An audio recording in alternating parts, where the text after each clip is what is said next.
A similar incident was reported of tremors across the Delhi NCR region. And today, yet again, just a few weeks after those two quakes that rocked the Delhi NCR region, one more round of an earthquake. How strong are these tremors? That we'll be able to establish when we get a formal confirmation coming from the National Center for Seismology, which is a real agency there, the nodal agency of the government, to confirm on the depth of this tremor. But would you be able to tell us what are the areas that really felt the quake? I should surely tell you that the visual that we're showing on our screens here is that of our India Today newsroom, where all my colleagues there at the newsroom have felt some strong tremors. It's terrifying, Anisha. Have you heard a word from people at large or out there? Well, at the moment, what I can tell you is that the seismology department has put out some information. This was a 5.4 on the Richter scale. This earthquake was a 5.4 on the Richter scale. The epicenter seems to be at the Uttarakhand-Nepal border, which is why all across North India, all across Uttarakhand and in North NCR regions, in UP and in Western UP, we've seen reports coming in. And of course, the visuals that you are showing from the office, that looks like it was a lot scarier in the high building than it was here on the road in the streets of Delhi. But yes, we have heard a few people talking about this on the road, that bhukam aaya, pata chala, bhukam aaya, pata chala. But yes, when we're talking about the earthquake, we need to remember the fact that the entirety of North India, particularly the Delhi NCR region, is at the foothills of the Himalayas. The Himalayas are a fold mountain. The entire Indian subcontinental plate, when it crashed into the Asian plate, that is when the Himalayas were formed, and therefore Delhi NCR falls into a particular seismic zone,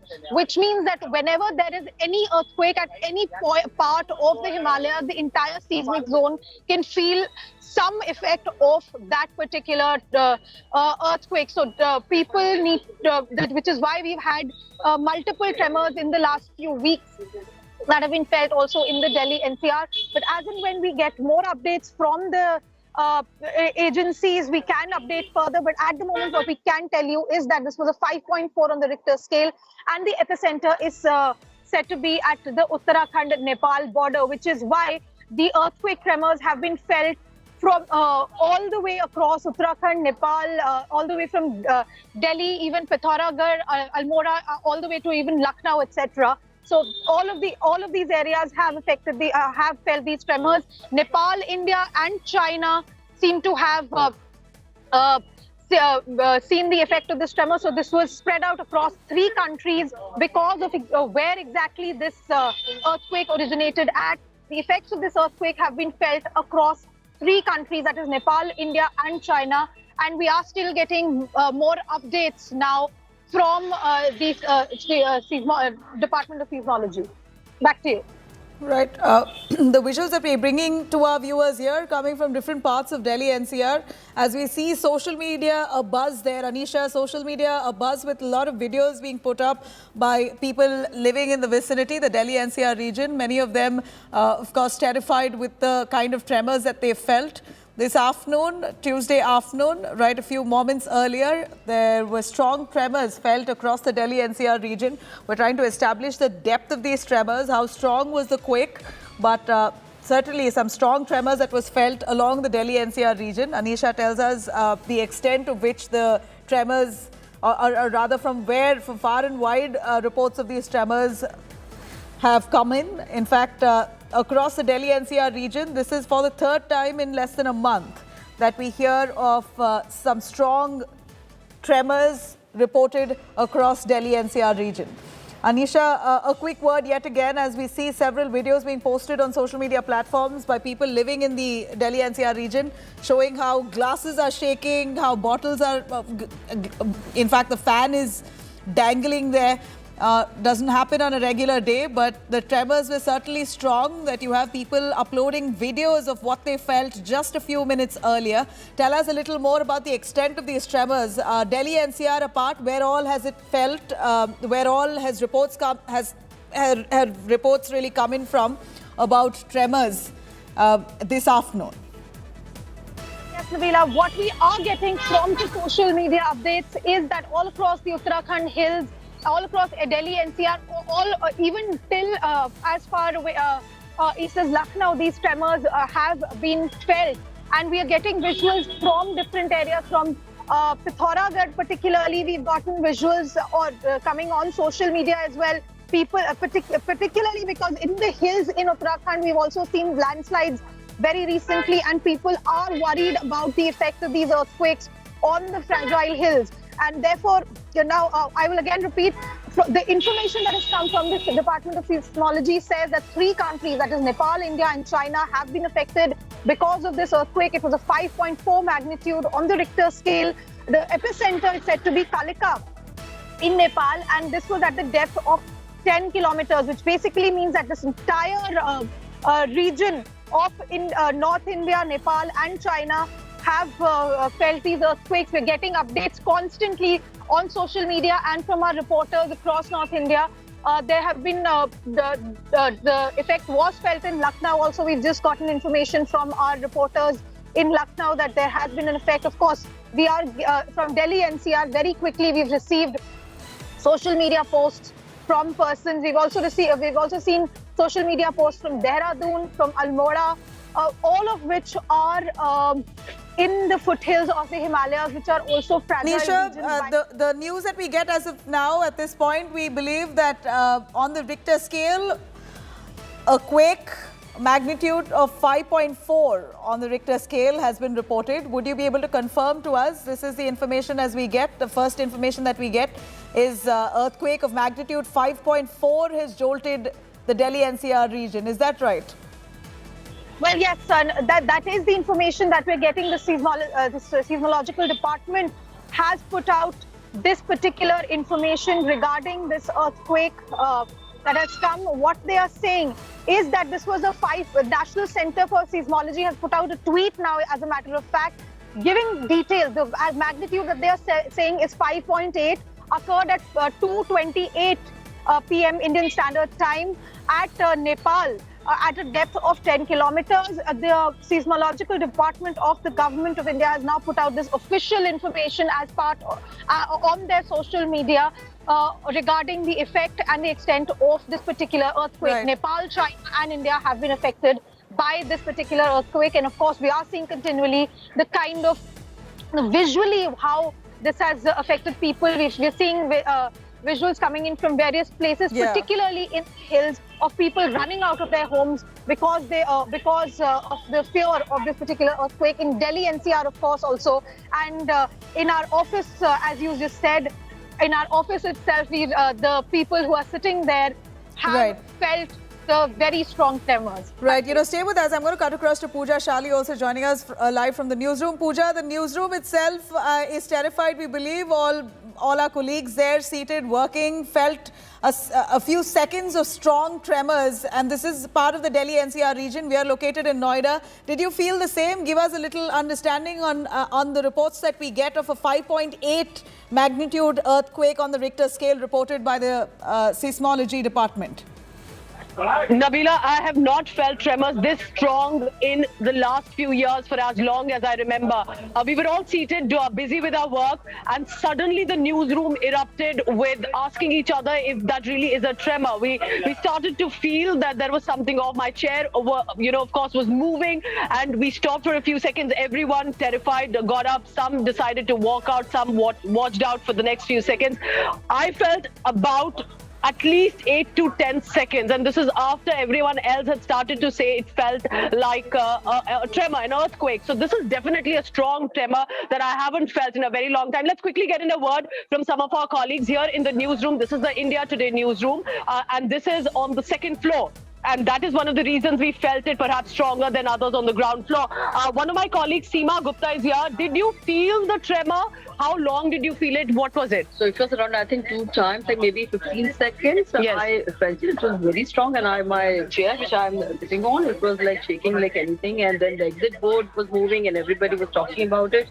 and it was really, I felt it. Have you felt a tremor like this in a long time since the past few years? Yeah, in Delhi, of course not, and this was like this 10 seconds, be it maybe a small duration. More or less, Yeah, but I think yes, yeah, I can tell you that here everyone got up because it takes a few seconds to realize also, are you just shaking, are you moving, what's happening, you're feeling your head is spinning, but then everyone realized. Let's get in more quick reactions. My colleague Neha, Munish Pandey. Neha, you were sitting here on this desk. Let me show to our viewers, this is your desk. What did you feel? So I could say just one thing, I was very scared. After a long time, I felt this tremor, and it was for a few seconds, it just went on. And my laptop, I was working here and my my desktop started shaking. So it was really, it was a strong tremor. And Munish, you were sitting busy and talking to your sources, and then you started your head is spinning, you are shaking. What happened? I was sitting on my chair, and then suddenly I realized that my chair is a little bit moving. And then I was sitting with Neha only, and I realized there is earthquake in Delhi NCR. But Pooja, in last few months, this is the third time that Delhi NCR has felt earthquake, correct. But this time it was very strong. And the epicenter being seen in Uttarakhand is more scary. Usually it's Afghanistan, Hindu Kush mountains, and that's why I can tell you, because why I'm getting you these reactions is sometimes some of us say we didn't feel it, we were busy working, but when at least 100 people stay on the same floor, that all of us felt it for at least 8 to 10 seconds. That shows how strong the tremor is. So here's hoping everyone's safe. But remember, there is an aftershock also. And that's why most of us are really just on the edge of our seats, that if there is an aftershock, should we head out, as has been the drill. Over to you, Nabila. And clearly, high-rise buildings have felt it a lot more. Just, for example, here in our India Today newsroom itself, the visual that you see right on the center is our newsroom, where my colleagues are extensively terrified with the quake, the strong tremors that were felt for a good few seconds. Now, the Seismology Department, the National Center for Seismology, has confirmed through a tweet that Delhi NCR region has experienced an earthquake on the Richter scale of magnitude 5.8. That is quite scary. Of course, India Today continues to track those developments, but for now, stay safe. Thank you for watching.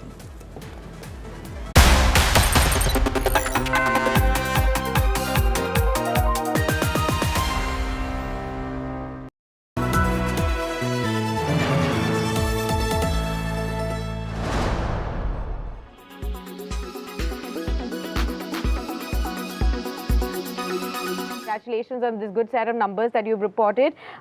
Your own take, was it in line with your expectations or better than your expectations? And also, what were the key factors that really supported the bottom line?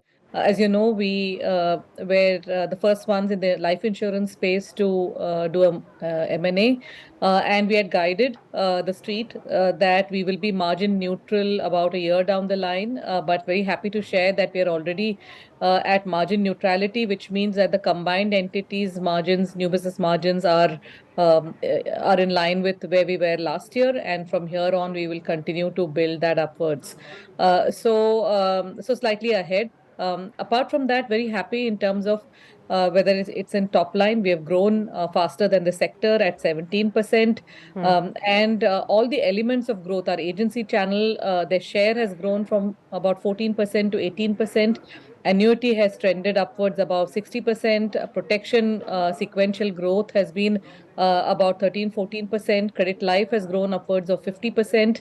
And hence, because of all of this, this has not surprisingly resulted in fairly healthy margins and also a healthy PAT, like you mentioned, of over 15% growth. What are the trends that you're already witnessing? 20th of January already here, in January, and for the entire FY23, can we safely say it's going to be a good growth year for HDFC Life? Yes, it's going to be a holistic year. Good growth in profitability, very steady in terms of quality of business, in terms of persistency.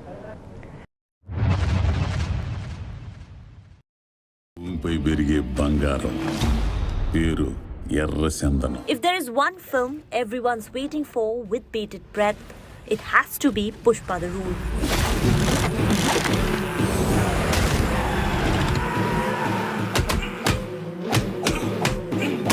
ఏడు దాచిపెట్టిన సరుకు చెప్పా చెబితే మా boss చంపేస్తాడా ఎవడాడు ఎవడు boss the next in the Allu Arjun starrer franchise, which will be in continuation of its first part. It will witness the clash between his character Pushpa Raj and antagonist Bhavar Singh Shekhawat.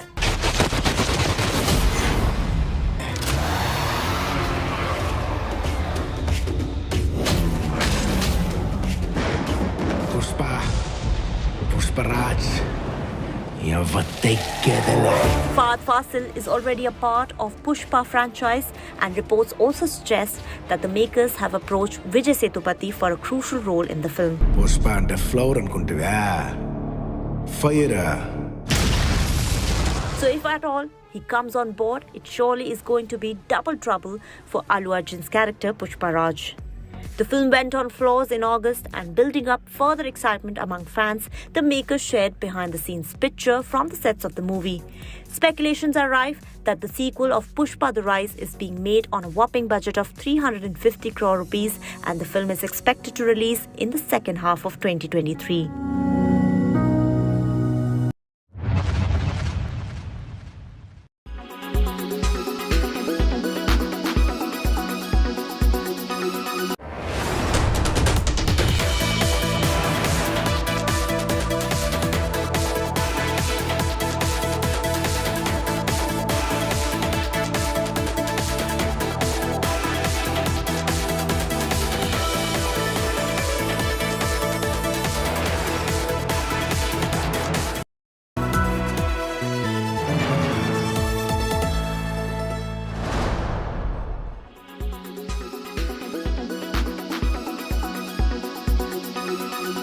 Mr. Shadan Farasat, the government's view is, look, the Supreme Court has cleared the Prime Minister. The Prime Minister has been cleared of any... Then a documentary comes which suggests that maybe there was involvement of the government. There's a huge question mark over that 27th February meeting where allegedly the government said that the police should not interfere when rioters are on the street. There is no evidence that such a meeting took place. That evidence has been dismissed in a court of law by an SIT. Why should the government of India therefore not respond strongly is the argument that Mr. Modi's supporters make. See, I've had an opportunity to look at a documentary. I've seen the first part. I think one can have two views on whether you agree with it or not, but I personally didn't find anything which, you need to ban as such. And, the issue of Mr. Modi's role has been in the Indian politics for 20 years. So surely I'm a little actually surprised, even from a perspective of self-interest, why would a government do that? Because it only attracts more eyeballs to the issue. The more you ban, the more people are inquisitive, oh, what does it have, right? So that's number one. But I want to make a larger point about this. I think the challenge today, the government has used the emergency powers under the IT rules of 2021. I think it's very important to understand that government should never have the power to regulate or censor something. Be it the Press Council of India in the context of the, textual press, or be it the censor board in the context of cinematographic. But that's wishful thinking, Shadan, from the time of Indira Gandhi, and we can even go back earlier to Nehru. From time to time, governments do not like to be put under the have resorted to censorship. It's not something that started in 2014. You have state governments like Mamata Banerjee's who arrest a professor for a Facebook post. I take your point fully, Rajdeep. I am in agreement with you that this is not just, specific to a political party. It's happened across the board. It happens even today. The point I'm making is this. I think it's important that there are independent, genuinely independent regulators for these kind of things. You can't leave these powers with the government, because what happens then is obviously the kind of bans we are seeing now. And just give one example. BBC has done this documentary. Possibly it does not even suit Rishi Sunak today. I mean, obviously we are, Britain and India are in a negotiation over FTA. I'm sure Rishi Sunak, it's not in his interest to have this documentary come out. But because BBC is an independent broadcaster, right? It is capable of doing it. That's independence for you. So what we need is here independent regulations so that these kind of bans can't be done by the government. You need something genuinely independent. I take your point. Right. This has happened in the past. It happens, not limited to one political party. And I think it should be cured across the board. Okay, I think we should take the larger, as opposed to just going to 2002 rule, etc., which we've had for last 20 years. I want to make a larger point as to direct government regulation of free speech. That should not happen. You made that point. You're saying that governments cannot censor. This should be left to an independent regulator.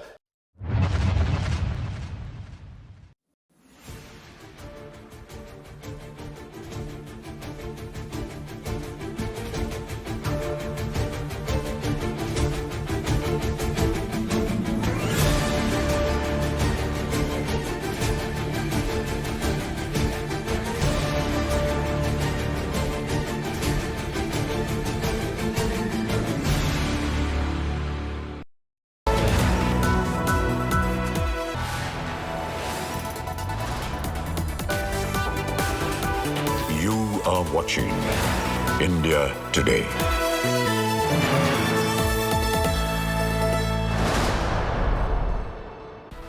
Very good afternoon, viewers, and thanks for being with us here on India Today. I'm Chaiti Narula, bringing you all the top stories. Let's start with the headlines first. Earthquake measuring 5.8 on Richter scale jolts North India. Tremors felt in Delhi, Uttarakhand. Quake epicenter in Kalika in Nepal. Rahul Gandhi calls Digvijay's remark on surgical strike ridiculous, says don't appreciate Digvijay's views. Of course, there are people in every conversation who will say ridiculous things. And in this case, I'm sorry to have to say this about a senior leader. He said a ridiculous thing. Showdown over BBC Modi documentary escalates. Kerala Congress and CPIM to screen the film across the state on Republic Day.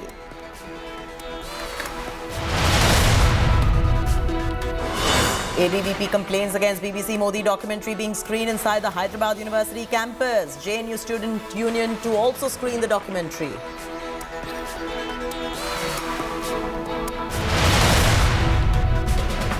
Out on parole, rape and murder convict Rahim cuts a cake with sword during a satsang that was attended by BJP leaders.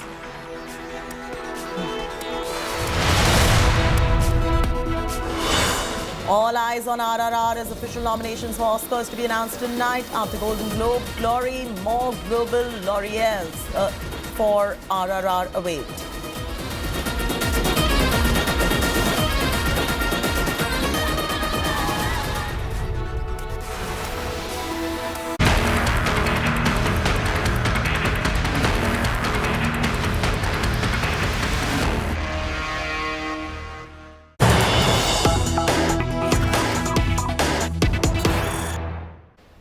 Breaking news just coming in. Uproar in Municipal Corporation of Delhi. BJP and AAP councillor debate. Uproar in the MCD house during mayoral polls. Sloganeering chaos inside MCD house being reported. House has been adjourned for the moment till the next date. That's the Delhi dangle going on over the mayor, and that has escalated. This is uproar in the MCD house. All going on during the mayoral polls, and the House had to be finally adjourned on the back of this particular development. We're getting those visuals in terms of how the BJP and AAP councillor debated out with each other. Amit Bhardwaj is now joining us. What's going on, Amit? What happened inside the House? Well, Chaiti, it was believed that because the entire oath-taking process has gone smoothly, has happened largely smoothly in the MCD today, we were assuming that the voting process will be smooth as well. But suddenly the House has been called off. It has been adjourned. And right outside the House, you can see constantly the BJP workers and the Aam Aadmi Party workers sloganeering. And both the parties are accusing each other of disrupting the House, of creating a situation where the House proceedings could not be continued. And right there, Pravesh, party के पार्षद सारे table पर चढ़ गए, गाली गलौज करने लग गए, हंगामा करने लग गए। ऐसे हंगामे में कोई मेयर का चुनाव कैसे हो सकता है? तो आम आदमी पार्टी के नेताओं से मेरी अपील है कि अगली जो भी तारीख आए, कृपया शांतिपूर्वक मतदान होने दे ताकि दिल्ली की जनता को मेयर मिले। शपथ तो सबकी हो गई थी, कहां पर बात फंस रही थी? शपथ तो सब लोगों की हो गई। देखिए, आम आदमी पार्टी के पार्षद जिस तरीके से टेबल पर खड़े हो गए और वो फिर से एक मांग को बोलने लग गए कि जो एल्डर मैन है उनकी वोट नहीं होगी, और उससे वो हंगामा करने लग गए। तो ऐसे हंगामे में पीठाधिकारी ने ये सोचा कि अगली तारीख ही चुनना सही है। बहुत ही दुर्भाग्य की बात है कि दिल्ली में एमसीडी का चुनाव हुआ, दिल्ली के लोगों ने मतदान किया और उसके बाद में मेयर नहीं मिल पा रहा है। आम आदमी पार्टी के पार्षदों को और उनके नेताओं को इतनी गरिमा तो रखनी चाहिए कि वो सदन में कैसे बैठेंगे, कैसे बात करेंगे, कैसी अपनी बोलचाल पर लगाम रखेंगे, मगर गाली गलौज करना महिला पार्षदों के साथ ये तो शोभा नहीं देता है।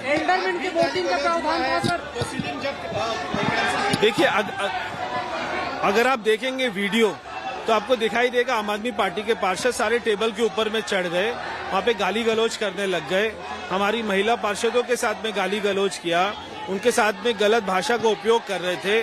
अब ऐसे में कैसे मेयर का चुनाव हो सकता है? तो ज्यादा थी सर, फिर कैसे हो गया? उनकी जुबान पर कैसे काबू लगाएं? कोई सुरक्षा व्यवस्था जुबान कैसे कंट्रोल करे? वो तो जुबान से बोल रहे थे। बीजेपी कार्यकर्ता कह रहे हैं कि साफ साफ प्रवेश नहीं बता रहे, आम आदमी पार्टी के कार्यकर्ता है, क्योंकि वो चाहते नहीं है कि मेयर का चुनाव हो। उनको ये डर है कि मेयर कहीं बीजेपी का ना बन जाए। Right there, you were listening to BJP MP Parvesh Verma, who's accusing the Aam Aadmi Party of disrupting today's proceedings. He's saying that because the Aam Aadmi Party councillors were on the table, the proceeding had to be stopped. But a similar argument will come from Aam Aadmi Party as well. Both the parties are accusing each other of trying to disrupt today's proceeding. But the bottom line is that now the House had been adjourned, which means that the voting for MCD's mayor will not happen, which means that Delhi Walas will have to continue to wait for their another mayor despite 45 days of the election results, which is already out. And on January 6th, there was in the first place, we didn't hear that they were fighting a lot, there were abuses being heard, all of that we've heard. But what were they fighting exactly about? Well, Chaiti, the dispute was very clear from the morning that if eldermen are allowed to cast vote, Aam Aadmi Party will not let that happen. And it appears that again, Aam Aadmi Party was seeking the list of the voters that were supposed to cast their vote. Now, what we are understanding so far, however, this is one part of the story that Parvesh Verma, who's the BJP MP, shared that the Aam Aadmi Party councillors were up on the desk, because of which the House got disrupted, the proceeding got adjourned. But it is pretty clear that Aam Aadmi Party was not in a mood to allow eldermen to vote, and possibly the dispute began from there. We will have Aam Aadmi Party leaders coming out of the House as well. So far, they are yet to step out. Bharatiya Janata Party is now joining us on the phone line. Mr. Khurana, how do you respond? The mayoral polls have been postponed because of this fight that is taking place between the two political parties, BJP and Aam Aadmi Party. Hello. Yes, Mr. Khurana, can you hear me? Can you repeat it again, please? I'm saying, how do you respond? Why should the people suffer? Why should Delhi not get a mayor? Because the Aam Aadmi Party and BJP cannot get their act together. See, today again, just like 6th of January, they have done a racket again. They don't want to have this happen to run. They are running away from the election. Point is, when a ruling has been given by a presiding officer, they are in a mood of getting a ruckus today in the House, and as usual, they don't want this election should happen. They are in a fear of losing this election, and in spite of having a 150 odd numbers which they are claiming in, they don't have the numbers in the House. That's the reason that they are in fear that their own councillors will switch over the side. That is the only reason they have they're getting a ruckus, and they don't want election to happen. So you're saying that just because they don't have the numbers and they think that they're going to be losing, that is the reason why they're disrupting the proceedings in the House? Is that what you're saying? My point is they don't have a number in terms of they are in fear that their own councillors will switch over. That is the reason they are not letting the House to run. Same thing we have seen on 6th. Today also they have done the same thing. Ruckus has started within 5 minutes, 2 minutes of presiding officer giving a ruling. They have started ruckus. They don't want election to happen. So when now the House has been adjourned, I believe. What happens? When does the election really happen? Because I believe the entire fight started because aldermen do not have voting rights in the House. See, who has said aldermen don't have a right? This has to be clear. I mean, this presiding officer is authority. Point number one. Point number two, let the House run now. When you are claiming that you have 150 odd numbers, aldermen will vote or not, that's the immaterial right now. If you are claiming 150 odd numbers, why are you not letting the House should run? Why are you creating a ruckus? I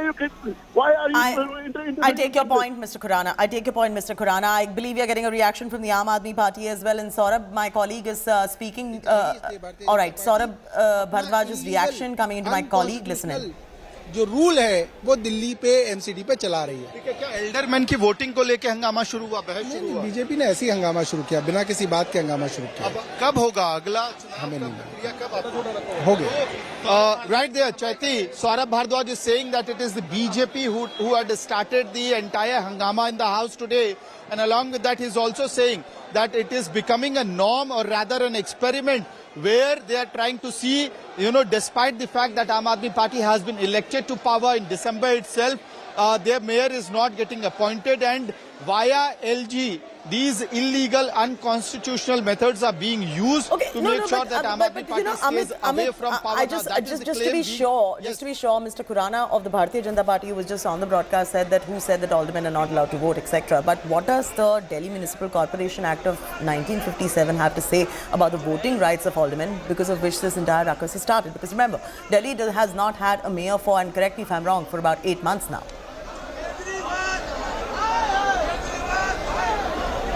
Right, Chaiti, see, as far as the voting rights are concerned, there's a basic understanding that 250 councillors of the House, who are the newly elected councillors, along with that 1/5 of the Assembly MLAs, which means nearly 14 MLAs, and along with that 10 parliamentarians of Delhi, which includes 7 MPs, Lok Sabha MPs and 3 Rajya Sabha MPs. So the total strength of the House as far as voting is concerned is 274. However, the BJP claims that the presiding officer can decide whether the aldermen can cast their vote or not. The Aam Aadmi Party is saying that this understanding of voting rights is flawed, it is illegal, and the entire dispute that we are seeing unfolding, be it on January 6th or today, it is all because of whether the aldermen can cast their vote or not. However, the Aam Aadmi Party maintains that they had not started the hangama today. On the other side, you had BJP MP. You just have to open the law and check whether they are allowed or not. It's very, very simple. You open the act which says whether the aldermen are allowed or not allowed, and that's where your issue probably should be getting resolved. Well, Chaiti, as far as law is concerned, it is the bare understanding, the basic understanding is that the elected members can cast their vote. Now, who are the elected members? The councillors are elected members, the MLAs are elected members, as well as are the MPs. MPs, be it the Rajya Sabha MP or the Lok Sabha MP, they are also elected members. Right there, hangama happening, Chaiti, constant narebazi, Ramesh Budhudi, the BJP MP, BJP high slogans are being raised. Chaiti, these visuals are coming up on India Today. Yeah.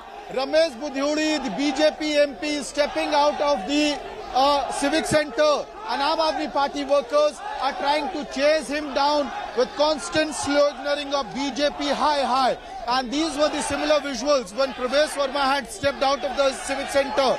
And here, right here, Ramesh Budhudi facing ire of the Aam Aadmi Party Karyakartas, and this is happening because second day in row the BJP and Aam Aadmi Party clashed in the House, January 6th and today, and the voting process could not be completed. Right there, in a way, BJP MP is being chased down by Aam Aadmi Party Karyakartas. आप लोग नारेबाजी कर रहे हैं सांसद के खिलाफ क्यों? जैसे ये हाउस में घुसे, इन्होंने हंगामा खड़ा कर दिया। ये चाहते थे कि दिल्ली वालों को मेयर ना मिले। ये कैसी तानाशाही होगी?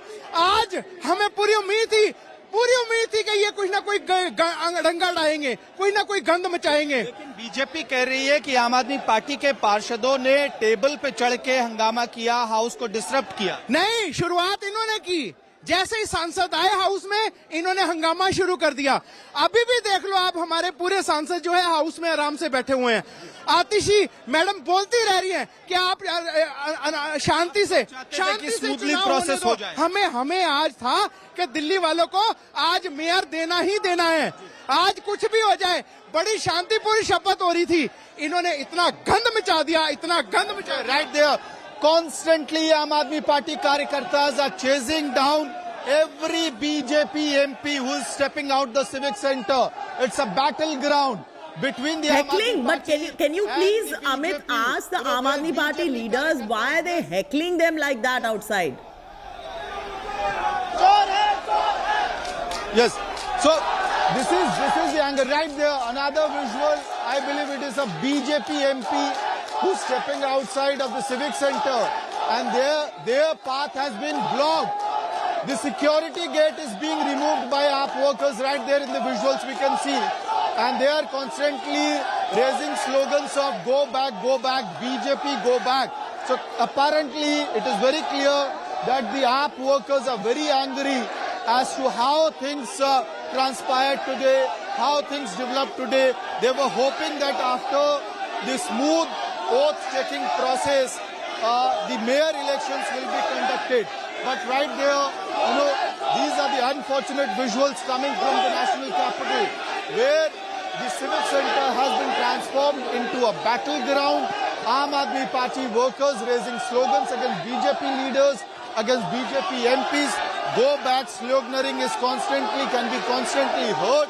We saw how Pravesh Verma as well as Ramesh Bidhuri was in a way chased down to their cars.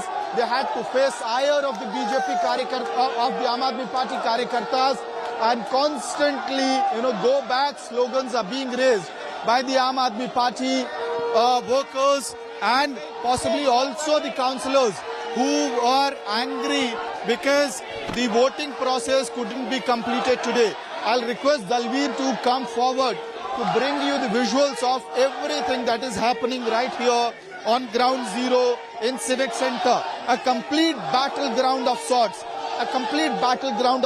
Where you see one after other BJP MPs, BJP leaders, elected representatives are being chased down by the Aam Aadmi Party Karyakartas, by the Aam Aadmi Party councillors. Their anger is clear that they wanted the voting process to get completed today. They wanted the Aam Aadmi Party mayor to get elected today. That has not happened because आप लोग, आपका नाम क्या है? क्या नाम है? मेरा नाम सुरेंद्र है जी। किस पार्टी से? आम आदमी पार्टी से। ये गो बैक के नारे आप लोग लगा रहे हैं। नहीं, ये तो कोई विषय नहीं आया। पीठाधीश अधिकारी के बैठने से पहले ही बेंचों पर चढ़ गए। चोर की दाढ़ी में तिनका। क्यों बेंचों पर क्यों चढ़ गए? हाउस ऑर्डर में लाना किसकी जिम्मेवारी है? किसकी जिम्मेवारी है बताओ? रूलिंग पार्टी की। तो उनको तसल्ली से बैठना चाहिए, बैठ के वोटिंग करवानी चाहिए। उनको देखा बाहर उनके 25 से 30 पार्षद ही नहीं है ही नहीं यहाँ पर, भागे वो।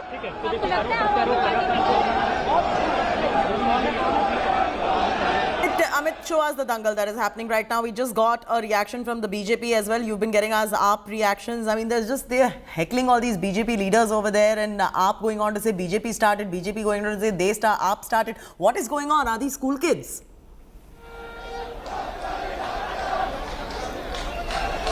Well, Chaiti, as we speak, Civic Center has been converted into a battleground, and BJP leaders are facing anger right now.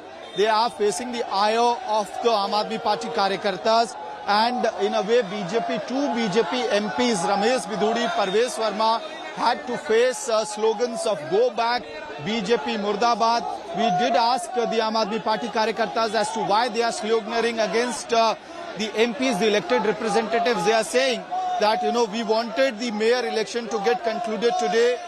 That has not happened, and the entire proceedings were disrupted because of the hangama that was being done by the BJP. But it is a political allegation coming from both sides, from the BJP side as well as the Aam Aadmi Party side. Both the parties are accusing each other of trying to disrupt the House proceedings.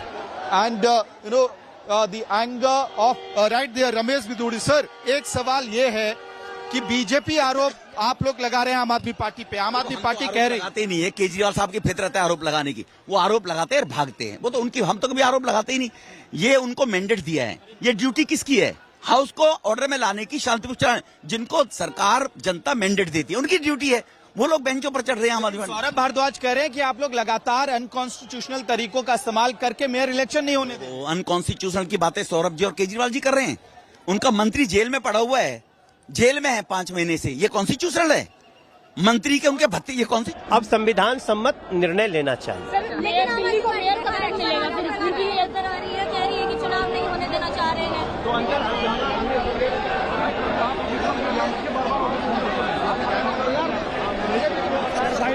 Health proceeding का सवाल है ना, proceeding के सवाल पे अगर आप वो नुकसान नहीं है, वो भी तो नुकसान है ना। तो इसीलिए अनकॉन्स्टिट्यूशनली काम करने के लिए पहले अपनी गिरबान में वो झांके। अनकॉन्स्टिट्यूशनली उनको मालूम है। अब दिल्ली की जनता धीरे धीरे जान गई है। 15 साल की नारेबाजी हो रही है, 15 साल की एंटी इनकम्बेंसी, 15 साल की एंटी इनकम्बेंसी के बराबर लोगों ने मैंडेट दिया बीजेपी को। 15 पार्षद कम है, उनका काम है। 26 जनवरी को कौन बैठा धरने पर? केजरीवाल बैठा, एलजी हाउस में कौन बैठा? उनकी फितरत ही है। So right there, BJP MP saying that Aam Aadmi Party should not teach them lessons of constitution, and is not ready to respond to this specific question as to why the allegations which are coming from Aam Aadmi Party that house was disrupted and constitutional methods are being used. These are all allegations coming from Aam Aadmi Party, and however he is saying that it is Aam Aadmi Party's job to do dharnas of this sort and keep sloganeering.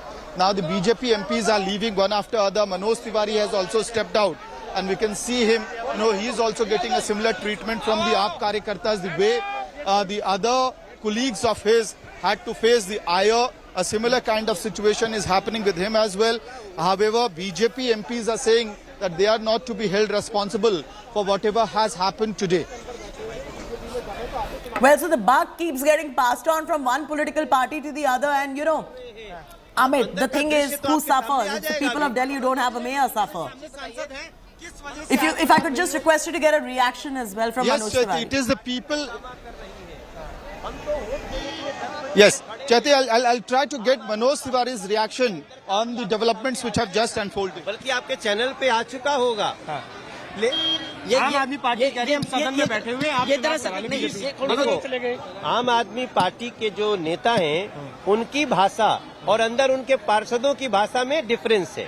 मैंने आतिशी जी से भी बात करी, मैंने सौरभ भारद्वाज जी से भी बात करी। उन लोगों ने कुछ भी हमसे ऐसा बात नहीं कहा कि बैठिए कुछ बात करनी है, और जब वोटिंग शुरू हुआ तो वो बवाल करने लगे। लेकिन आज तो पार्षद बीजेपी के भी दिख रहे थे, वो गालियां दे रहे हैं भाई। अभी भी हमको निकलते समय हंगामा कहाँ शुरू हुआ, ये अगर आप तिवारी जो कि बीजेपी के सांसद हैं, प्रदेश अध्यक्ष भी रहे, मनोज जी, कभी ऐसा हुआ है कि चुनाव हो जाए, सदन गठित हो जाए, नतीजे आ जाए, और मेयर का चुनाव 50 दिन हो गए, 2 बैठक हो गई। आप आगे जाओ ना बोलने की। Chaiti, right there, it's the BJP saying that Aam Aadmi Party is to be blamed, and the Aam Aadmi Party is accusing the BJP of wrongdoings for disrupting the house. Yes, absolutely, and we were, like I was saying earlier, Amit, the ones who are actually suffering in the middle of this political bickering and back and forth are the people of the national capital who have not had a mayor for 8 months now, Amit. Yes, Chaiti. In fact, I'll also try to get Manoj Tiwari on this particular question as to how it is the people of Delhi who continue to wait for their mayor to get elected. This election was supposed to happen in April 2022 itself. That has not happened so far. That took place in December. And even 45 days after the election, the mayor is yet to be elected. So clearly, the BJP MPs are facing the anger of Aam Aadmi Party Karyakartas. On the other side, you have BJP netas constantly blaming Aam Aadmi Party for today's disruption. Chaiti. Yes, absolutely. We'll try to get more reactions, and I'm also going to be asking you to pan your camera, Amit, and show us the kind of ruckus. Let's go full frame on this pictures of ruckus that are coming in, because just look at how they are behaving, whether it is the Aam Aadmi Party, whether it is the BJP. Just look at the kind of behavior that is being displayed out there. Amit, throwing straight across to you to get us all the chaos. Right, Chaiti, I'm just waiting for Mr. Manoj Tiwari to respond to the questions as to why the people of Delhi have to suffer because of the political bickering and the political fight which is happening between the BJP and the Aam Aadmi Party. Delhi is a city which desperately needs the civic body to come back on track.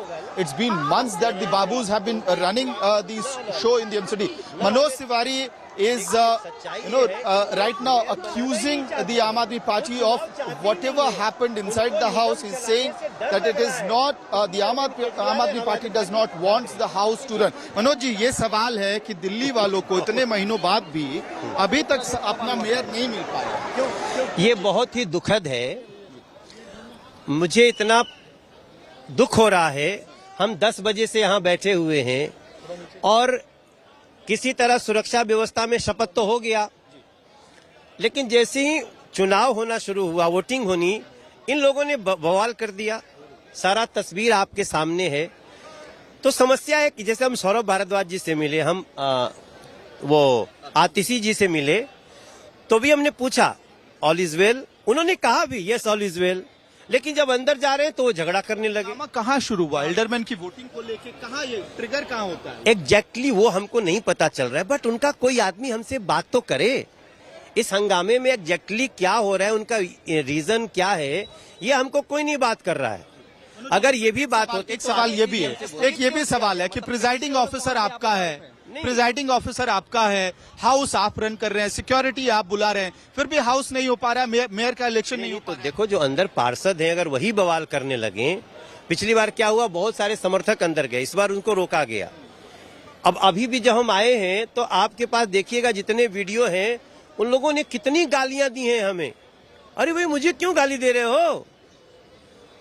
Manoj Tiwari को यहाँ पे घेर के मारने की तैयारी कर रहे हो.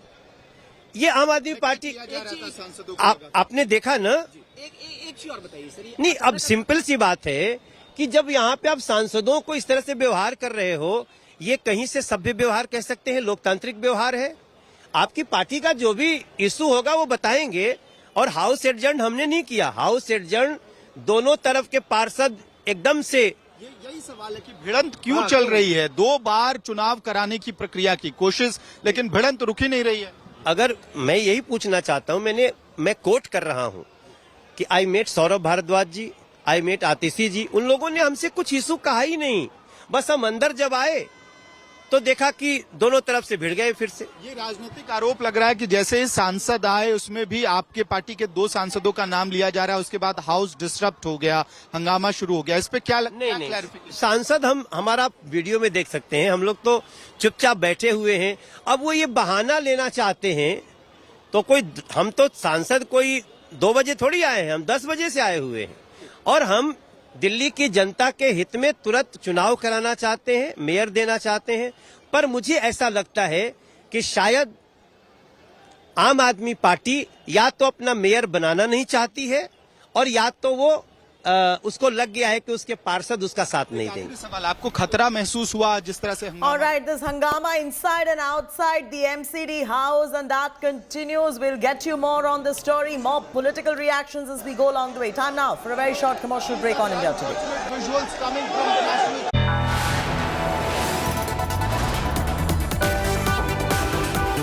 You are watching India Today.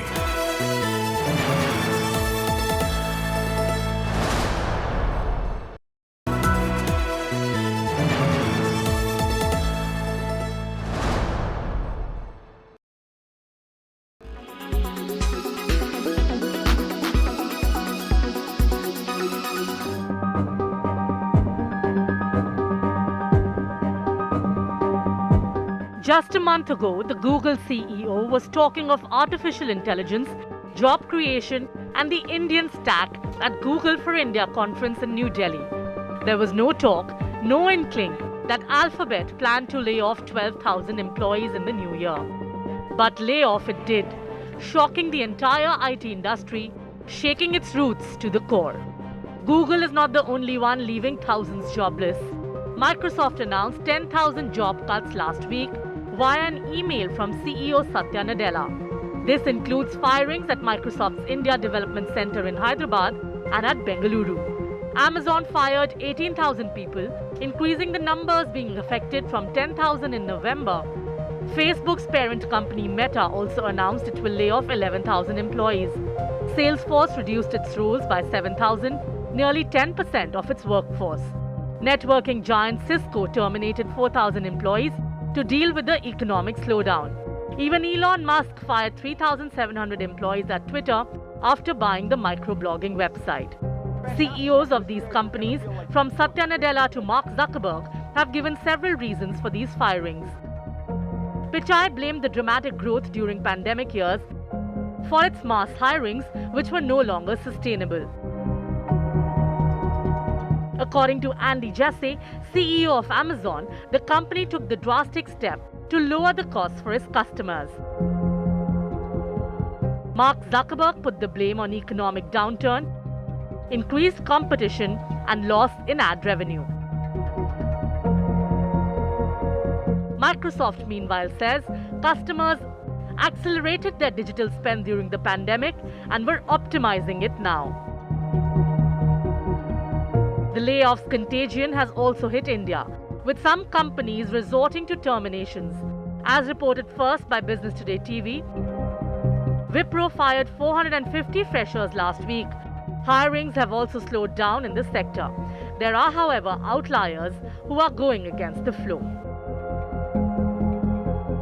Not about Microsoft, all the tech companies that have been in news.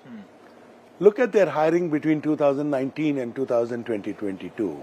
Their hiring had to be stepped up because the product needs had gone up 3x or 5x. Now that the products have matured, at some day, you need to recognize that we do not need as many people to develop the same products. Even the global financial sector has witnessed mass job cuts, with titans like Goldman Sachs, Morgan Stanley, Credit Suisse, Deutsche Bank and Barclays firing thousands of employees. The situation, in fact, is worse than the 2008 financial crisis. Interestingly, the manufacturing sector, which faced the brunt during COVID, is firing on all cylinders now and is attracting talent like never before. Bureau Report, Business Today TV.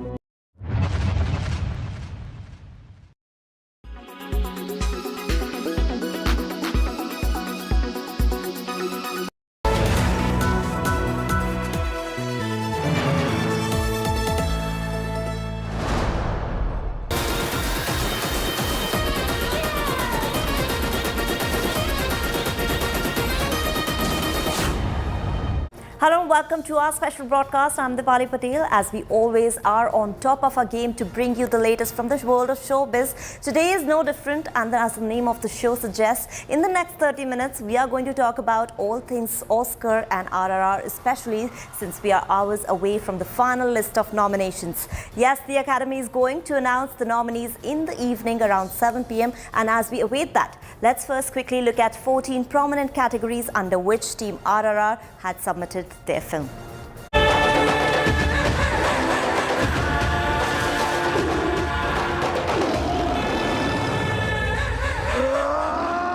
Rajamouli's RRR is all set to roar at the Oscars. Starring Junior NTR, Ram Charan and Alia Bhatt, the makers of one of the biggest hits of the year applied for one of the top global movie awards. Many fans had hoped that this film would be India's official entry to the Oscars, but it lost out to the Gujarati film Chhello Show. RRR's makers have taken it upon themselves to campaign for the Oscars. They're pushing the film in 14 categories under the For Your Consideration or FYC campaign. RRR has been submitted for the Best Motion Picture category. Nominations have also been submitted for SS Rajamouli for Best Director, while both the main leads, Junior NTR and Ram Charan, are also being pushed to be considered for the running in the Best Actor category. Ajay Devgan and Alia Bhatt's names have also been submitted to be nominated in the Best Supporting Actor and Actress categories respectively. While Natu Natu has been submitted for Best Original Song and M.M. Keeravani's name has been sent by the makers for Best Original Score. The film will have a go at the Best Original Screenplay, Best Cinematography, Best Production Design, Best Costume Design, Best Sound, Best Film Editing and Best Makeup and Hairstyling. చాలా ప్రమాదం ప్రాణాలు పోతాయిరా ఆనందంగా ఇచ్చేస్తాను బాబాయ్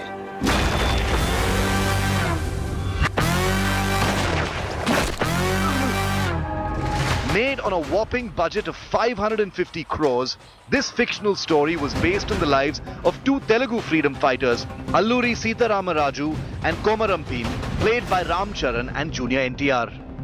Apart from receiving rave reviews, Rajamouli's magnum opus lifetime collection ended at a humongous sum of over 1,000 crore rupees.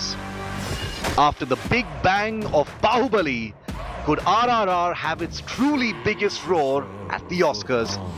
Entertainment Bureau, India Today.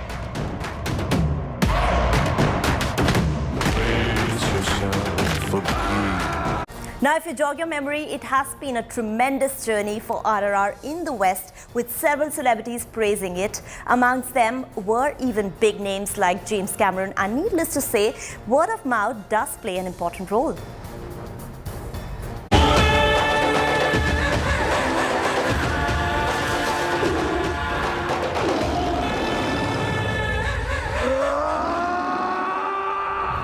పులిని పట్టుకోవాలంటే వేటగాడు కావాలి. ఆ పని చేయగలిగేది ఒక్కడే sir. Thanks to the larger-than-life cinematic experience, not only did RRR script history, but also proved to be a game-changer for Indian cinema with multiple international awards under its name. And the Golden Globe goes to Natu, RRR.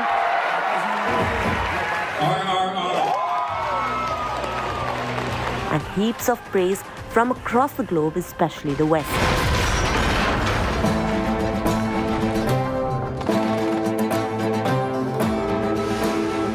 పానం కన్నా విలువైన నీ సోపతి నా సొంతమన్నా గర్వంతో ఈ మనలో కలిసిపోతేనే. In fact, after watching S.S. Rajamouli's magnum opus, several Hollywood celebrities even took a moment to acknowledge his work of art, which has been creating the right noise ever since its release.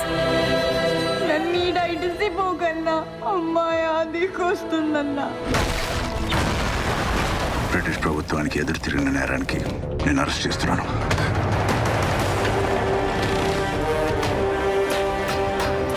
తొంగి తొంగి నక్కి నక్కి కాదే,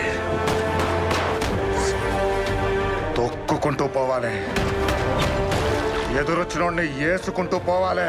James Cameron is one of the admirers of RRR, and like he said, has even watched it twice. చాలా ప్రమాదం. A video of his interaction with Rajamouli at the Critics' Choice Awards surfaced online and went viral in no time. Good to see you, Eddie. Because it all like a vertical rushing the other goes out up Hospier.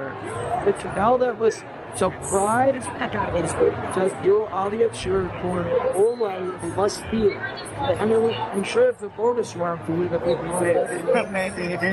what she must enjoy the world of your cultures. It's okay, no, don't worry. Now he's a quality that we What's more, earlier, filmmaker S.S. Rajamouli also had his fanboy moment when he met director Steven Spielberg, and no prizes for guessing, even he had good words to say about RRR. Popular filmmaker duo Russo brothers too expressed their admiration towards S.S. Rajamouli and his masterpiece. That's not all. RRR also found a fangirl in Academy Award-winning actress Jessica Chastain, who took to social media to give a shout-out to RRR. Game of Thrones star Natalie Emmanuel also didn't shy away from showering love to RRR. In fact, not only did she enjoy the film, but also loved Ram Charan and Junior NTR's dance in Natu Natu.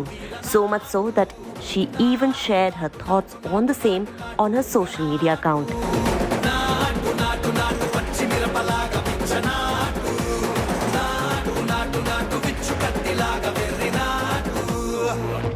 Similarly, J.J. Abrams, known for directing Star Trek and Mission Impossible 3, while hosting IMAX screening for RRR in Los Angeles, called it a privilege to be introducing Rajamouli, as he's a big fan of Telugu cinema.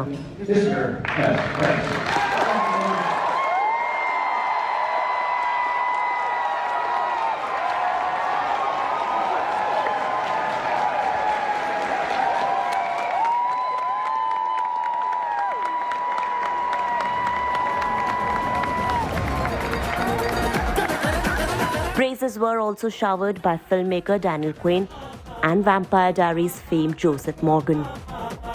But what was graceful to see was singer Rihanna walking up to Team RRR's table at the Golden Globes to greet them after she lost out to Natu Natu in the Best Original Song category.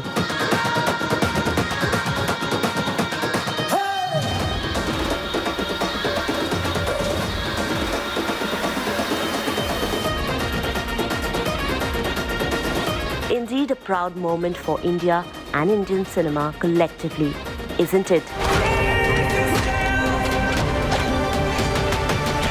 Entertainment Bureau, India Today. It was a wonderful day for the country and Indian cinema collectively when RRR scripted history by bringing back home the Golden Globes trophy for Natu Natu in the Best Original Song category. But now all eyes are on the Oscars final list, which will be announced hours away from now. But yes, while RRR has made it to the shortlist of the Academy, from Gangubai Kathiawadi to Kantara and even the Kashmir Files, there are other Indian films as well and are all in the contention list. So will India be able to make the cut? Watch our report. RRR, Kantara, Namaste, Gangubai Kathiawadi, Rocketry, The Nambi Effect,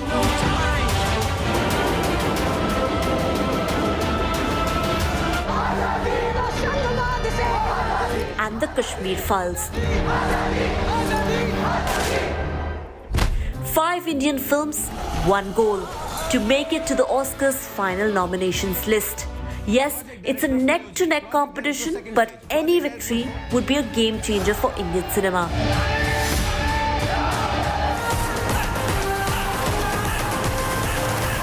RRR kicked off 2023 on a great note by bagging the Golden Globes trophy for Natu Natu in the Best Original Song category, but it's just the beginning.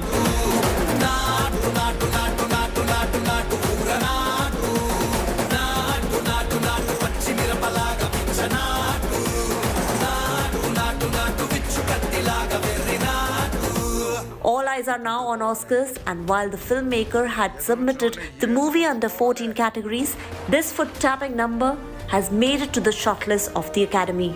The film, which was made on a budget of 550 crore rupees, collected over 1,000 crores at the global box office. In fact, the makers had also spent approximately 80 crore rupees for LA campaign ahead of the Golden Globes and Oscars.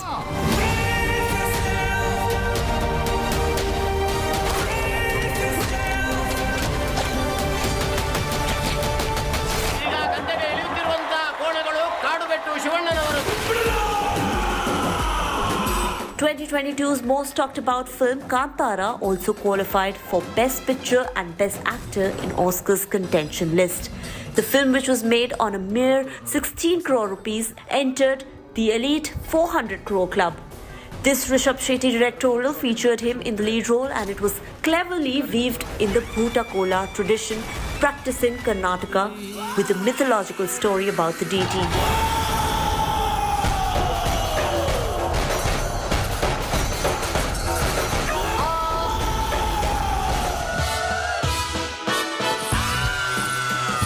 शायद आप लोगों को मेरी बात थोड़ी सी कड़वी लगे, लेकिन ध्यान से सुनना, आपसे ज्यादा इज्जत है हमारे पास.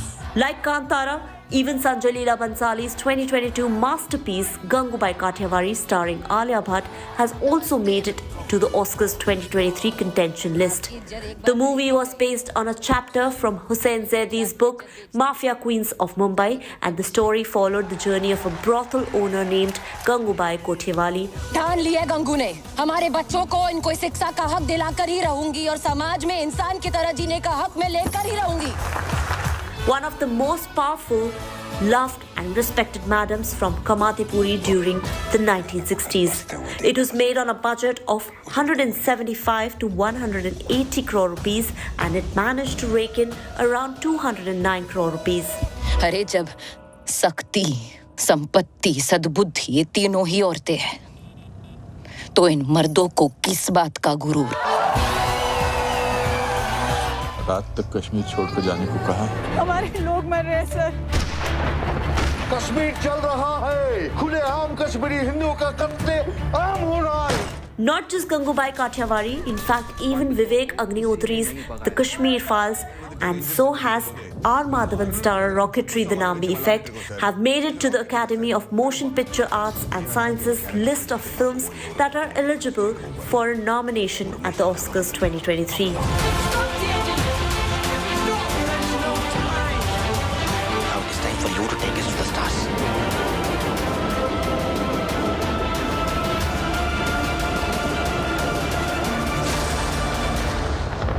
बापू जी एक बात पूछूं? ना।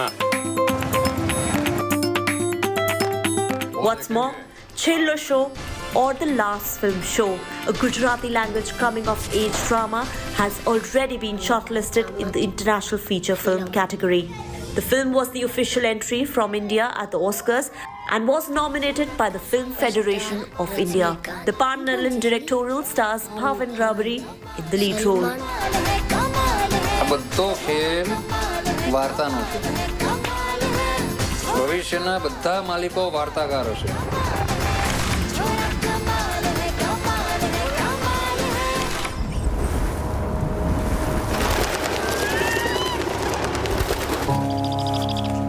मैंने अपनी पूरी लाइफ इसको डिवोट कर दी है।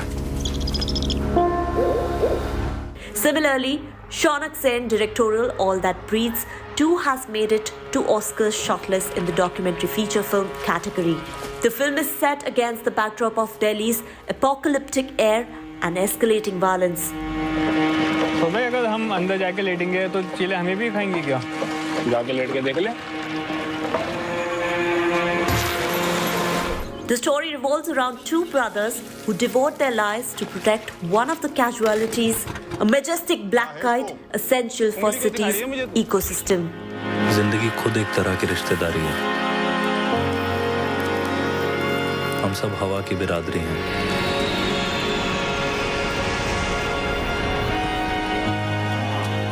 जो चीजें सांस लेती हैं, उनमें कोई फर्क नहीं दिखना चाहिए।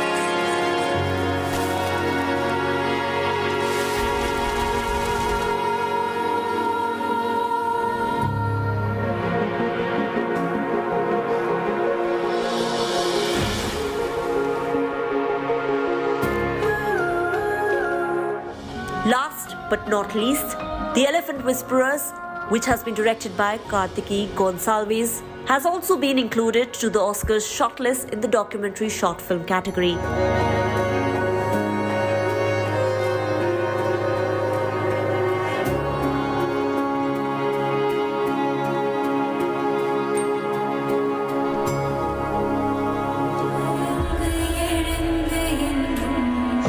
And even Iravin Nizal.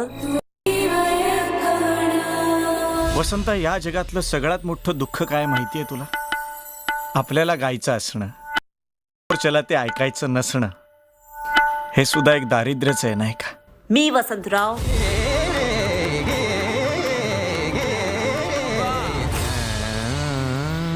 The next morning.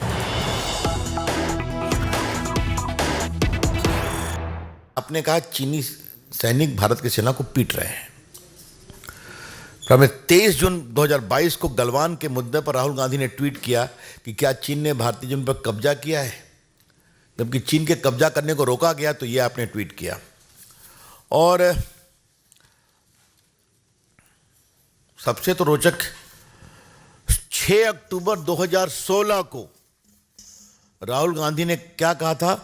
Surgical strike पर कहा था कि उनकी वीरता को खून की दलाली बताया था राहुल गांधी ने, याद होगा। आज याद करना जरूरी है देश को कि जब सर्जिकल स्ट्राइक के आलोक में बहुत प्रशंसा हो रही थी तो खून की दलाली बताई गई थी। और ये सिर्फ यही बात नहीं है, वो तो जेएनयू भी गए थे जहां टुकड़े टुकड़े गैंग खड़े थे, उनको नैतिक समर्थन दिया था। पता नहीं आपको याद है कि नहीं कि जब एक अमेरिकन एम्बेसडर आए थे, उनसे बातचीत में उन्होंने क्या कहा था कि Hindu terrorism is more lethal than is other terrorism, ये तो उन्होंने कहा था। अभी मैं खाली उन्हीं की बात का विरोध कर रहा हूं, उल्लेख कर रहा हूं, और बाकी जो उनके महान नेता लोग साथ चलते हैं, तो मैं दिग्विजय सिंह के पूरे मामले को रिकॉर्ड के लिए आज रिकॉर्ड पर ला ही देता हूं। जाकिर नायक एपिटम ऑफ पीस कहा था, रिप्रेजेंटेटिव ऑफ पीस। ओसामा जी तो जब हुई बात अपनी जगह पर है। बाटला हाउस के कांड में मारे गए थे तो यही दिग्विजय सिंह जो हैं आजमगढ़ तक चले गए और आतंकवादियों के परिवार से मिले और उस पर सवाल खड़ा किया था। और जबकि बहादुर दिल्ली पुलिस के इंस्पेक्टर मोहन शर्मा को मनमोहन सिंह की सरकार अशोक चक्र दे रही थी। और सर्जिकल स्ट्राइक पर कोई उनका नया सवाल नहीं है, बहुत पुराने सवाल है। जो उनके नेता चिदम्बरम साहब हैं, रोज आर्टिकल लिखते हैं, उन्होंने क्या कहा था कि कश्मीर के लोग स्वायत्ता का मतलब आज़ादी नहीं मांगते, आज़ादी का मतलब स्वायत्ता मांगते, आज़ादी नहीं मांगते। ये कब की बात है? 28 अक्टूबर 2017 को। तो अब बाकी मणिशंकर अय्यर और बाकी लोग क्या क्या बोलते रहे, मैं उसको अभी आपके सामने नहीं प्रस्तुत करूंगा। इतना ज़रूर है अब इनके एक और वकील साहब हैं, सलमान खुर्शीद, उन्होंने एक किताब लिखी थी ना, सनराइज ओवर अयोध्या। उसमें क्या लिखा था कि हिंदुत्व के ऐसे वर्जन को बढ़ाया जा रहा है जैसा बोको हराम है, याद होगा ना आपको। और ये सब पर कांग्रेस का क्या कहना है, उनका निजी विचार है। बाकी सेना के बड़े बड़े जनरल्स का अपमान किया गया, आप सभी जानते हैं। तो ये निजी विचार की सीमा क्या होगी? राहुल गांधी, सवाल आपके नेताओं के निजी विचार का नहीं है, सवाल है आज के कांग्रेस के नेताओं की ट्रेनिंग क्या है। सवाल है आज के नेताओं का सेना के प्रति सम्मान का स्तर क्या है, यह सवाल है। आज आतंकवाद एक बड़ी चुनौती है। आज सेना के हमारे जवान हिम्मत से, क्या पाकिस्तान का बॉर्डर हो या बाकी हो या चीन की सीमाएं हो, खड़े हैं देश की सुरक्षा के लिए। तो क्या हम सम्मान के शब्द नहीं बोल सकते? ये बहुत ही गंभीर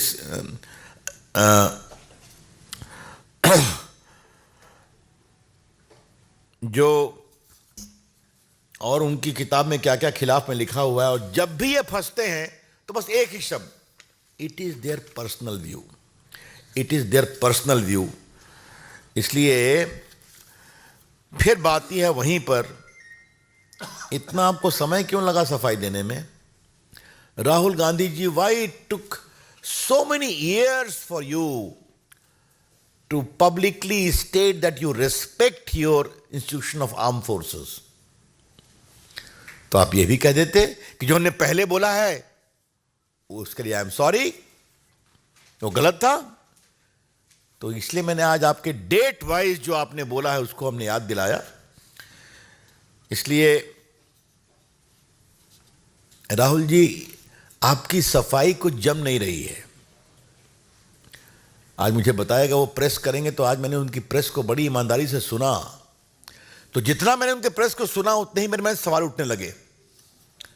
फिर लगा कि नहीं, इस विषय पर एक बार पार्टी के राष्ट्रीय मंच से अपनी बात कहनी चाहिए। मित्रों, हमारा बहुत साफ साफ कहना है, कांग्रेस पार्टी आतंकवाद के ऊपर अपने रुख को स्पष्ट करे। कांग्रेस पार्टी देश के सुरक्षा के नाम पर अपने रुख को स्पष्ट करे।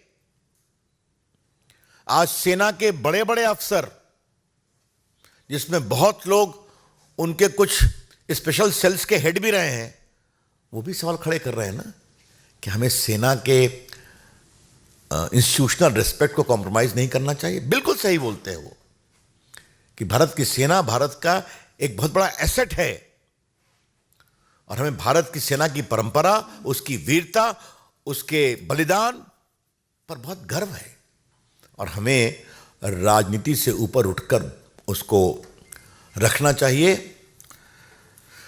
मित्रों, समाप्त करने के पहले मुझे एक बात और कहनी है। मैंने जनाब जयराम रमेश का वीडियो आज कई बार देखा और आपने भी देखा होगा। वो सवाल करने से रोक रहे थे फिजिकली, और दिग्विजय सिंह उतने ही उत्साहित थे बोलने के लिए। हमारे ऊपर तो बहुत आरोप लगाते हैं आप कि बीजेपी लोकतांत्रिक है, बीजेपी ये करती है, वो करती है, और हमारे प्रधानमंत्री पर तो क्या क्या किस तरह के घटिया बातें कही जाती हैं मुझे बताने की जरूरत नहीं है। ये आप क्या कर रहे थे? कम से कम भाजपा के लोग सवाल पूछने से रोकते नहीं हैं। सवाल आप पूछते हैं, पूछिए। लेकिन आज जो उनका आचरण हुआ तो उनको मालूम है कि जवाब नहीं है, उनको मालूम है कि कांग्रेस पार्टी का रुख स्पष्ट नहीं है, इसलिए समस्या होती है। इसलिए फिर वहीं से कहूंगा जहां से शुरू किया, राहुल गांधी जी हजारों किलोमीटर चलने के बाद भी आप दिग्विजय सिंह को सेना का सम्मान करने के बारे में क्यों नहीं सिखा सके, वो भी कश्मीर के अंदर? इससे बड़े शर्म की बात हो नहीं सकती। That's all from my side friends, open two questions. चोरी चोरी चुपके चुपके बयान दिए जा रहे हैं।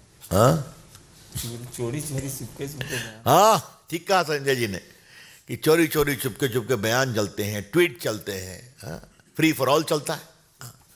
Devendra Parashar, India TV. Sir, Rahul Gandhi ने इसके अलावा ये कहा है कि कश्मीरी पंडितों का वहाँ के जी अपमान कर रहे हैं, उन्हें जैसे शब्द का इस्तेमाल किया जा रहा है, वहाँ बेरोजगारी बहुत बढ़ गई है, वहाँ का माहौल बहुत खराब हो गया है, इसे कैसे देखते हैं? ये बहुत ही गैर जिम्मेदाराना वक्तव्य है। कश्मीर एक बहुत ही संवेदनशील प्रदेश रहा है, और आज प्रधानमंत्री नरेंद्र मोदी की अगुवाई में जो विकास के काम किए गए, और धारा 370 के बाद कश्मीर पूरा भारत की मुख्य धारा में शामिल हो रहे हैं वहाँ के लोग। राहुल गांधी, आप जो सवाल कर रहे हैं तो मेरा जवाब आपको ये है, आज कश्मीर में स्टार्टअप आ रहा है कि नहीं? आज कश्मीर में एम्स बन रहा है कि नहीं? आज कश्मीर के बच्चे IAS IPS बन रहे हैं कि नहीं? आज कश्मीर में के बच्चे क्रिकेट खेलने का नया अवसर मिल रहा है कि नहीं? ये क्या बात आप करते हैं? आज कश्मीर में टूरिस्ट जाने की संख्या 10 गुनी 20 गुनी बढ़ी है कि नहीं बढ़ी है? आप देखिए, रोज टीवी पे देखते हैं हम लोग, तो जो कश्मीर में पर्यटन वहाँ के रोजगार का सबसे बड़ा मार्ग रहा है, उसमें कितनी बढ़ोतरी हुई है। तो मैंने पहले भी कहा है देवेंद्र बाबू, होमवर्क करना राहुल जी की फितरत नहीं है, तो आज भी लोगों ने नहीं बताया उनको। हाँ, लेकिन उपराज्यपाल को लेकर और जिस तरह की टिप्पणियां की जा रही हैं वो बहुत ही शर्मनाक, दे आर इर्रेस्पॉन्सिबल। तो बार बार प्रधानमंत्री, गृह मंत्री ने विशेष रूप से कहा है कि चुनाव होंगे वहां पर। All right, that's Ravi Shankar Prasad heading out of the Congress party will play out the most important parts in moments from now, but we are compelled to take a short commercial break here on India Today. This is Chaiti Narula signing off from this bulletin, but seeing you with the top headlines in moments from now.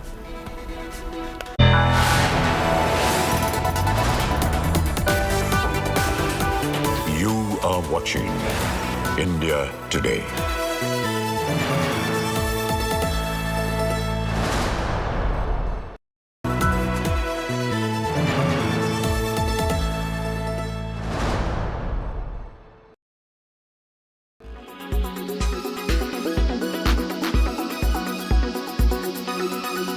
Before I talk about the market, Sanjeev, I want to ask you about your stance on financials, private sector financials at this point, because we've seen a couple of numbers, Bajaj Finance first, which created a bit of flutter, and then ICICI Bank. Are you comfortable keeping your overweight stance on financials, or would you want to change it in any way? No, then as of now, we are quite okay with it in the sense, both on an absolute basis and relative basis, the financial sector looks okay. So on an absolute basis, if you look at the valuations of the tier one banks, most of them are actually quite reasonable. Look at an ICICI Bank, for example, or an HDFC Bank, both of them would be trading at about 2.4 times March 24 book, adjusted for the value of their non-banking businesses. So it look quite okay. If you look at, let's say, an Axis or an IndusInd, Axis about 2 times 1 year forward, about so the IndusInd about 1.6 times. So in fact, I think there's still probably some scope relating as far as the the next lot of tier one banks are concerned. That is an Axis or an IndusInd. If you look at let's say the tier two banks, you put all the PSU banks over there, some of the smaller private banks. Again, valuation are very reasonable. SBI is about 1.2 times. Again, 12-month forward basis. Most of the other PSU banks are, one time that is bought, and others are actually lower than one time price to book. So I don't see too much of an issue on valuation to start with, and more important, at least for the next 2 years, we don't see any signs of a credit quality deterioration that we're not aware of as of now. So credit quality should not be an issue. Credit growth is picking up. So if I put everything together, the banking sector does look quite okay on an absolute basis. What's your clear underweight call for 2023, this calendar year? What are the sectors that you're avoiding? So as of now, largely on the discretionary side. So that includes automobiles, barring a few names here and there. A large section of the consumer durables pack. And my concern over there is both a combination of shorter-term slowdown, which is probably not factored into analyst numbers. When I look at consensus numbers, they still look very, very high to me. So you'll probably see some downgrades, which means the multiples are actually even higher than what we are looking at currently. The multiples are high to start with. They're significantly higher than pre-COVID levels. And assuming our thesis is correct of finding downgrades, then the multiples are actually even higher than what the street is building in currently. So that's one big risk in the shorter term. Also in the medium term, starting to get a bit concerned about I don't know it's the business models of these companies, but many of these companies had fantastic moats, and that's one of the reasons why investors have been willing to give very high multiples for these stocks. But of late, what we are seeing is, some cracks starting to emerge in the business models, business modes that people thought were completely unbreachable. Some investors have started to have rethink. That could result in some amount of derating in the multiples as we go forward.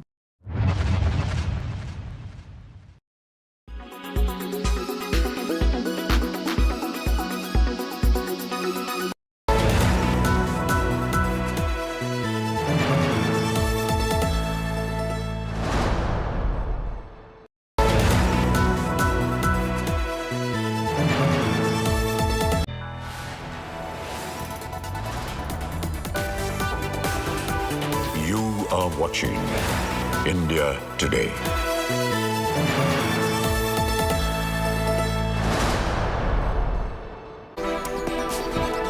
Very good evening and thanks so much for being with us on India Today. I'm Chaiti Narula joining you with all the top stories. Let's start with the headlines first.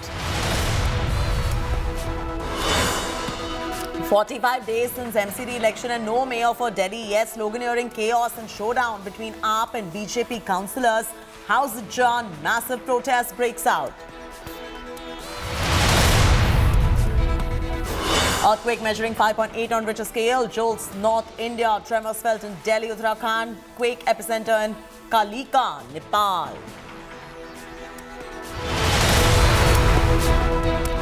Rahul Gandhi calls Digvijay's remark on surgical strike ridiculous. Says don't appreciate Digvijay's views. Sometimes, of course, there are people in every conversation who will say ridiculous things. And in this case, I'm sorry to have to say this about a senior leader. He said a ridiculous thing. BBC Modi film storm rages in India. Kerala Congress and CPIM to screen the documentary across the state on Republic Day. ABVP files complaint over Hyderabad University screening. JNU Students Union to also showcase the film.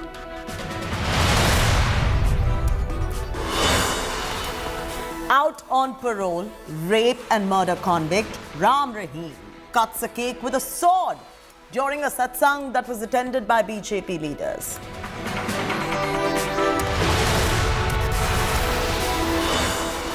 All eyes on RRR as official nominations for the Oscars to be announced tonight after Golden Globes glory.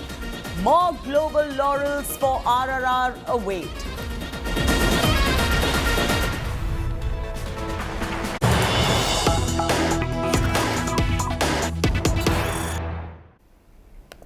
Breaking news coming in. DGC has imposed 10 lakh rupees fine on Air India for not reporting another incident of 6 December 2022 on a Paris-Delhi flight where a passenger was caught smoking in the lavatory and was drunk and not adhering to the rules, while another relieved himself, or rather urinated on a vacant seat and a blanket of a female passenger. This happened on the flight in Air India once again. And finally, we reported the story as well, but now the latest information coming in at the moment is that there is a 10 lakh rupees fine on Air Indian. Paulami is now joining us for the very latest. Paulami, I understand that the DGCA has decided to fine the airline for not reporting this incident. Now, I want to be very categorical in what I say because this is a fine for not reporting the incident. Number one, is this something that will ensure that airlines going forward start reporting these incidents? And more importantly, what was the action taken against the culprits by the airline? Well, as far as the action taken against the culprit is concerned, that is something which the internal committee of the airline will decide. Remember, in the previous case, which just happened just a few days before this incident that we're talking about is a Paris-New Delhi flight Air 142, which in fact flew on December 6, 2022. On November 26, 2022 is when the Shankar Mishra episode had happened. In that case, we do know that the airline has now in fact put Shankar Mishra on a no-fly list with the airline for the next few months, so he cannot fly with the airline. But as far as this incident is concerned, in fact, that is one of the aspects that the DGCA has fined the airline for as well. Not simply just reporting the incident to the DGCA, they did not report it as is protocol. They also delayed in referring the matter to its internal committee, which is the airline's internal committee, which is a violation of the applicable DGCA delegation requirements. So two back-to-back incidents, very similar incidents. In this case, of course, two passengers who were deemed to be unruly. One who was smoking in the lavatory, was drunk. He was not adhering to the rules. And there was another passenger who was again inebriated and he urinated on the blanket and the vacant seat of a female co-passenger who thankfully in this case was not at her seat because she was in the lavatory at that point of time. Again, Air India did not report both these incidents as is protocol and is required of them to the DGCA. And in this case also, again, similarly, it did not refer the matter subsequently to its own internal committee, its own internal complaints committee to look into it so that they can take appropriate action in the matter for which now the DGCA has fined the airline 10 lakh rupees. Leave it at that. Thanks, Paulami, for joining us with the very latest details on the story.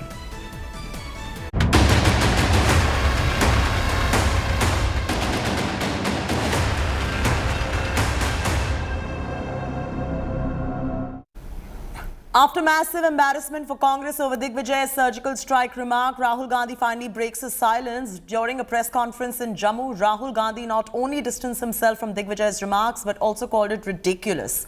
Rahul said that his statement was his personal opinion. He also expressed respect for armed forces. He continued to duck questions. When India Today reporter Sunil G. Bhatt asked Rahul Gandhi about the political motive, he did not respond. Earlier, when Jairam Ramesh was questioned on Digvijay's remark, he simply said, go and ask the Prime Minister Modi about this. Meanwhile, protests have erupted against Digvijay Singh against his proved surgical strike remark in Jammu. Locals hit the streets and burnt his posters. Rahul ji, आप लगातार कन्याकुमारी से आ रहे हैं, पदयात्रा करके आ रहे हैं, आप बेरोजगारी का विषय उठा रहे हैं, आप महंगाई का विषय उठा रहे हैं, लेकिन कल मंच से जिस तरह से दिग्विजय सिंह ने जो बयान दिया, जो आपत्तिजनक बयान दिया, आपको नहीं लगता कि जो आपने अब तक इतनी मेहनत की है उस पर कहीं ना कहीं उन्होंने पानी फेर दिया? एक कमेंट से No, I don't think so. I don't think so. I think the yatra has achieved something fundamental and very powerful, and this yatra has changed the narrative in the country. You in the media might not like to accept it, but it's a fact, right? And nothing can change that. One or two comments, that are said by a leader are not going to change the fundamental fact that the yatra has been a success. The yatra has brought India together. The yatra has shown that Indian people believe much more in love and affection than in hatred and anger. So I am quite pleased by what this yatra has achieved. It is in the culture of our party, right, to allow conversations. And sometimes when those conversations happen, people who have extreme views air their views. In the BJP, in the RSS, there's no conversation. They just decide that this is what it's going to be and nobody can talk after that. And sometimes, of course, there are people in every conversation who will say ridiculous things. And in this case, I'm sorry to have to say this about a senior leader. He said a ridiculous thing.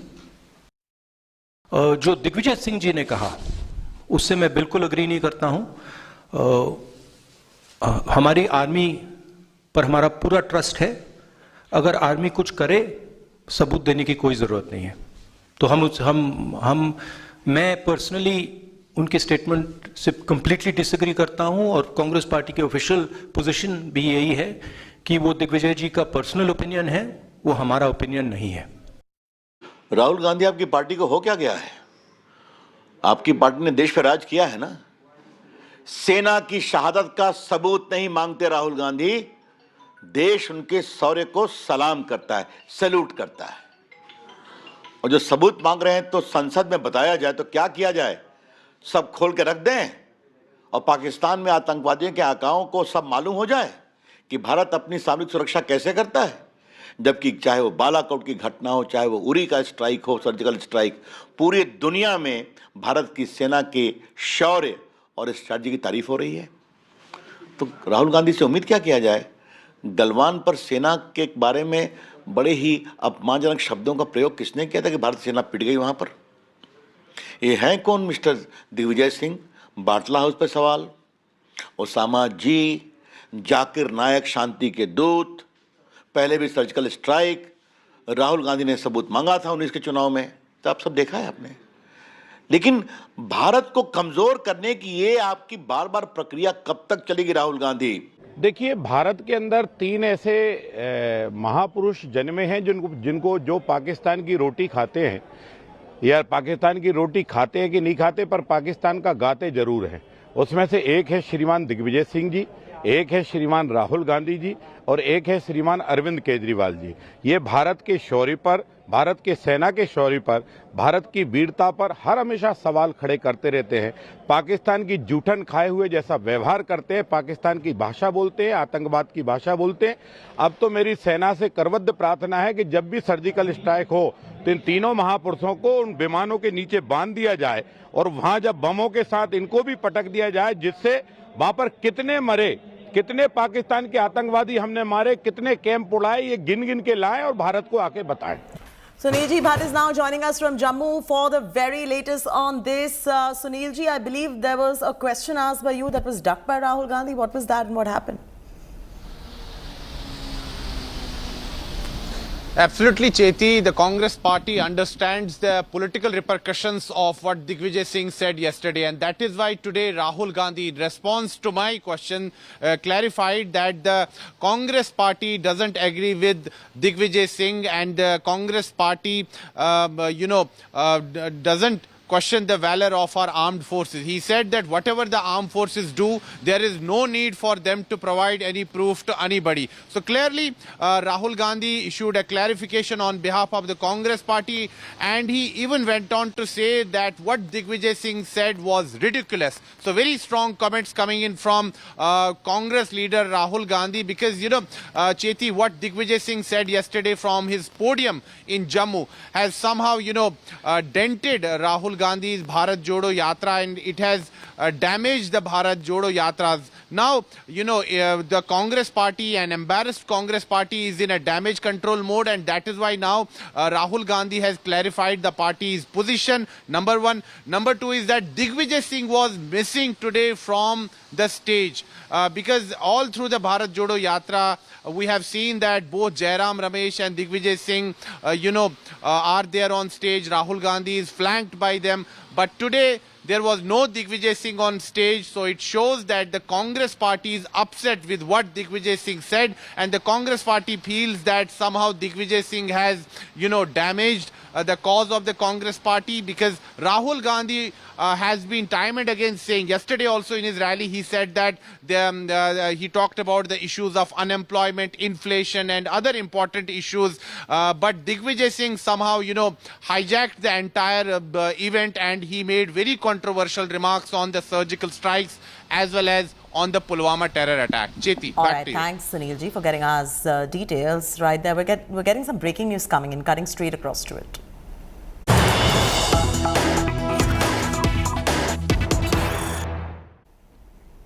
Breaking news coming in. Delhi cops file a charge sheet in the Shraddha Walker murder case. 6,636 pages of the charge sheet been filed. Aftab seeks a copy of charge sheet now, accused to be produced in court on 7th April next. Latest coming in there. The charge sheet is 6,636 pages. It'll be interesting to have Shreya join us on this broadcast. All right, she's with us right now. Shreya, I'm pretty sure since the news is just broken, you haven't read 6,636 pages of the charge sheet, but a little bit of an idea about what the charge sheet says. Well, it's a really voluminous charge sheet, Chetty, that's now been filed by the Delhi police in the Shraddha Walker murder case. Remember, it's been filed within a time span of 75 days. And the charge sheet details the witness accounts as well as scientific evidence. Remember, there's a narco analysis that was done. Apart from that, there were DNA tests that were confirmed. All these are a part of the charge sheet. The cognizance of the same charge sheet will now be taken on the 7th of February. And the court has also asked on the same day for Aftab to be produced physically. Today, while the charge sheet was submitted in the court, Aftab appeared through video conferencing. He requested that the charge sheet not be provided to his present lawyer as he intends to change his lawyer, and he's requested that the copy, once the cognizance is taken, to be directly provided to him. So that's what transpired in the court as the Delhi police has now filed the charge sheet in the Shraddha Walker murder case in the court of Aviral Shukla in Saket Court. For joining us with the breaking news coming in. Once we go through the complete charge sheet, we'll also get you some highlights. For that, we're going to take time. But it's over 6,000 pages, and Aftab is now going to be produced in court on 7th of April. Latest breaking news coming in right there.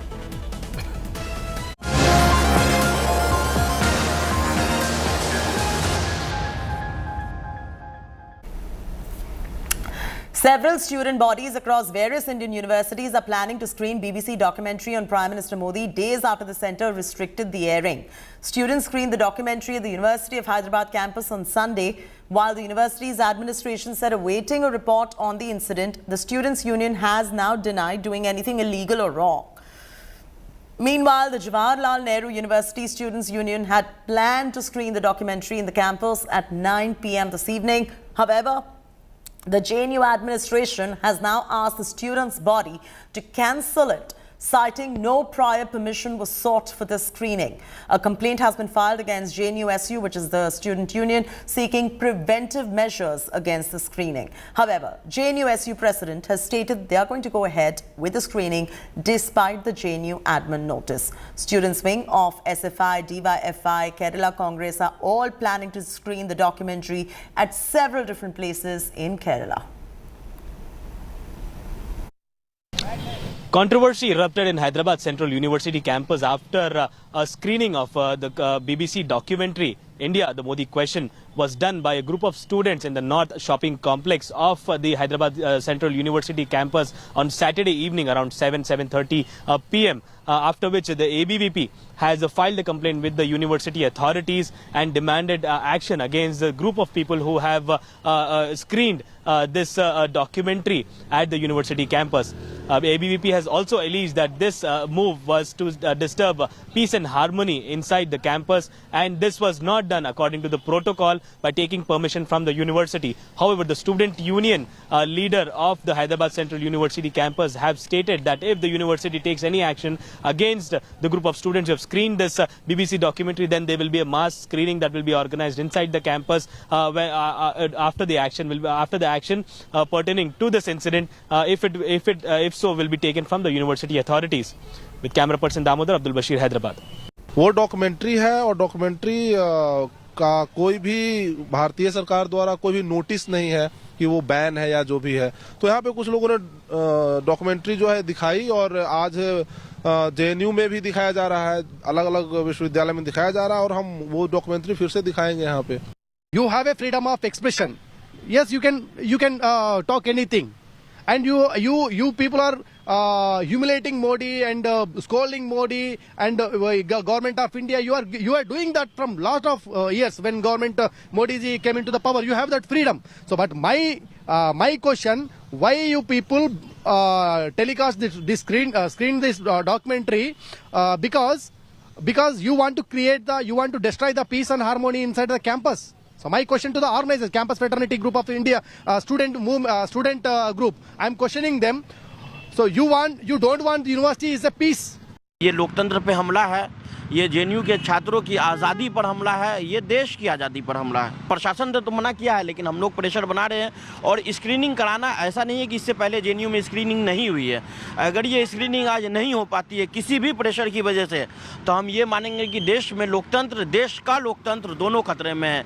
Administration of JNU has always been directed the students not to screening the documentary, the controversial documentary. But we have seen the previous conduct of this student union that they have not been obeyed the directions and advisory given by the administration.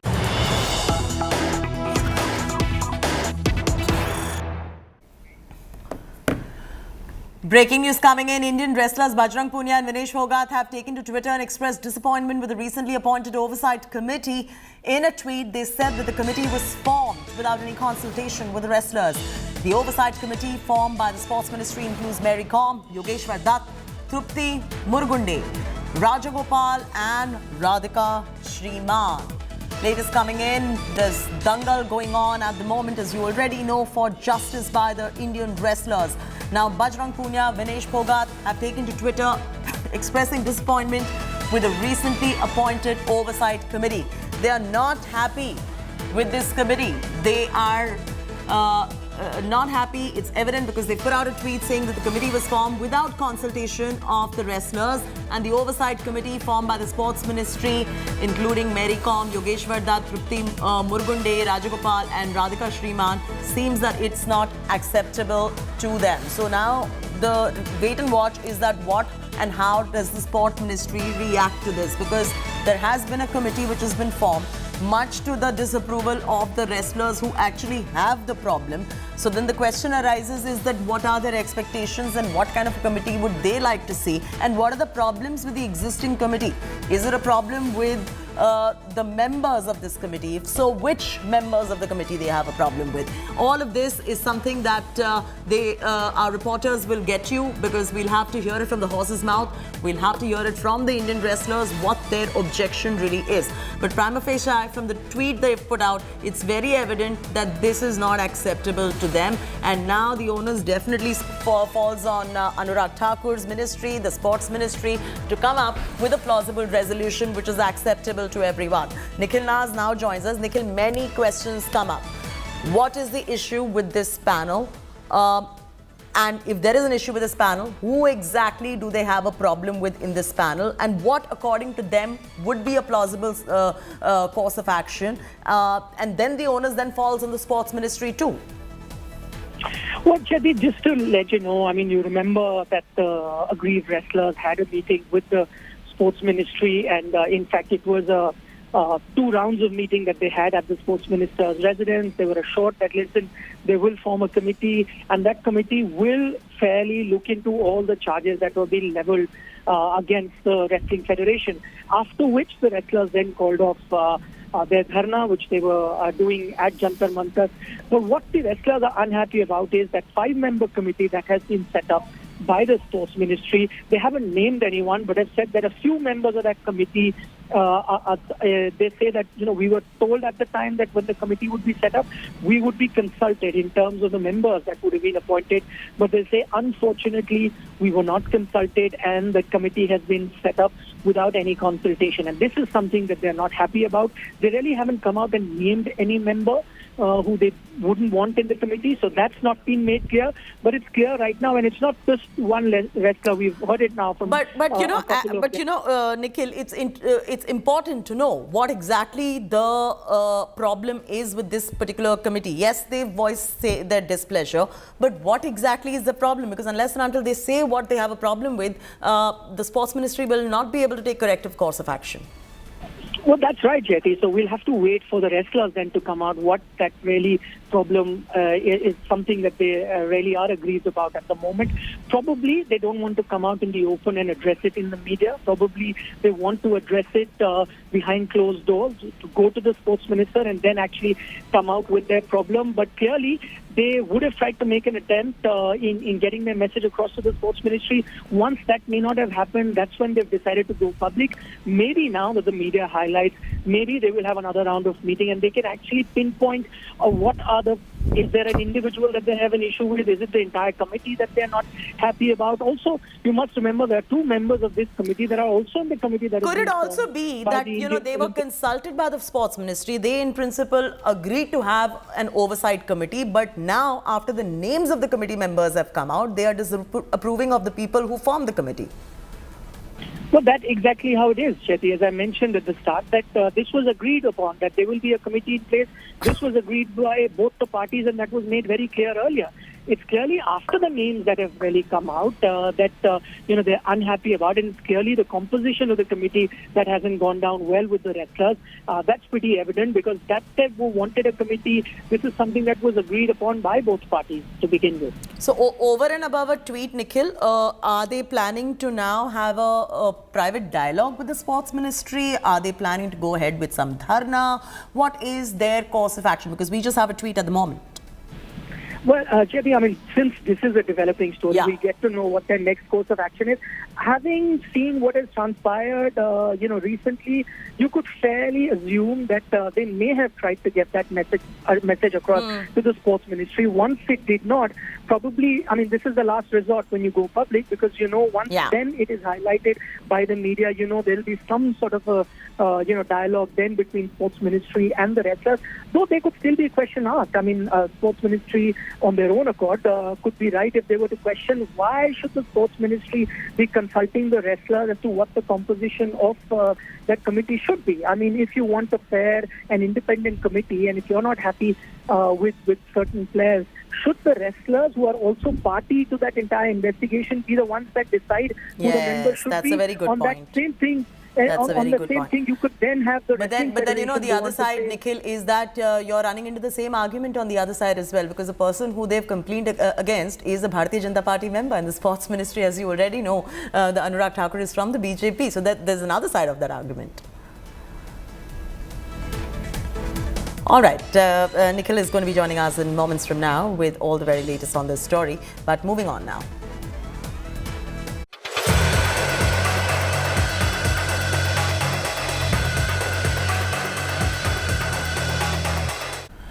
Rapist and murderer Rahim is out on parole yet again and going ahead with satsang sessions for his devotees. In a video that has now emerged from one of his sessions, Rahim can be seen cutting a cake with a sword at his Barnava ashram in Uttar Pradesh's Bagpat.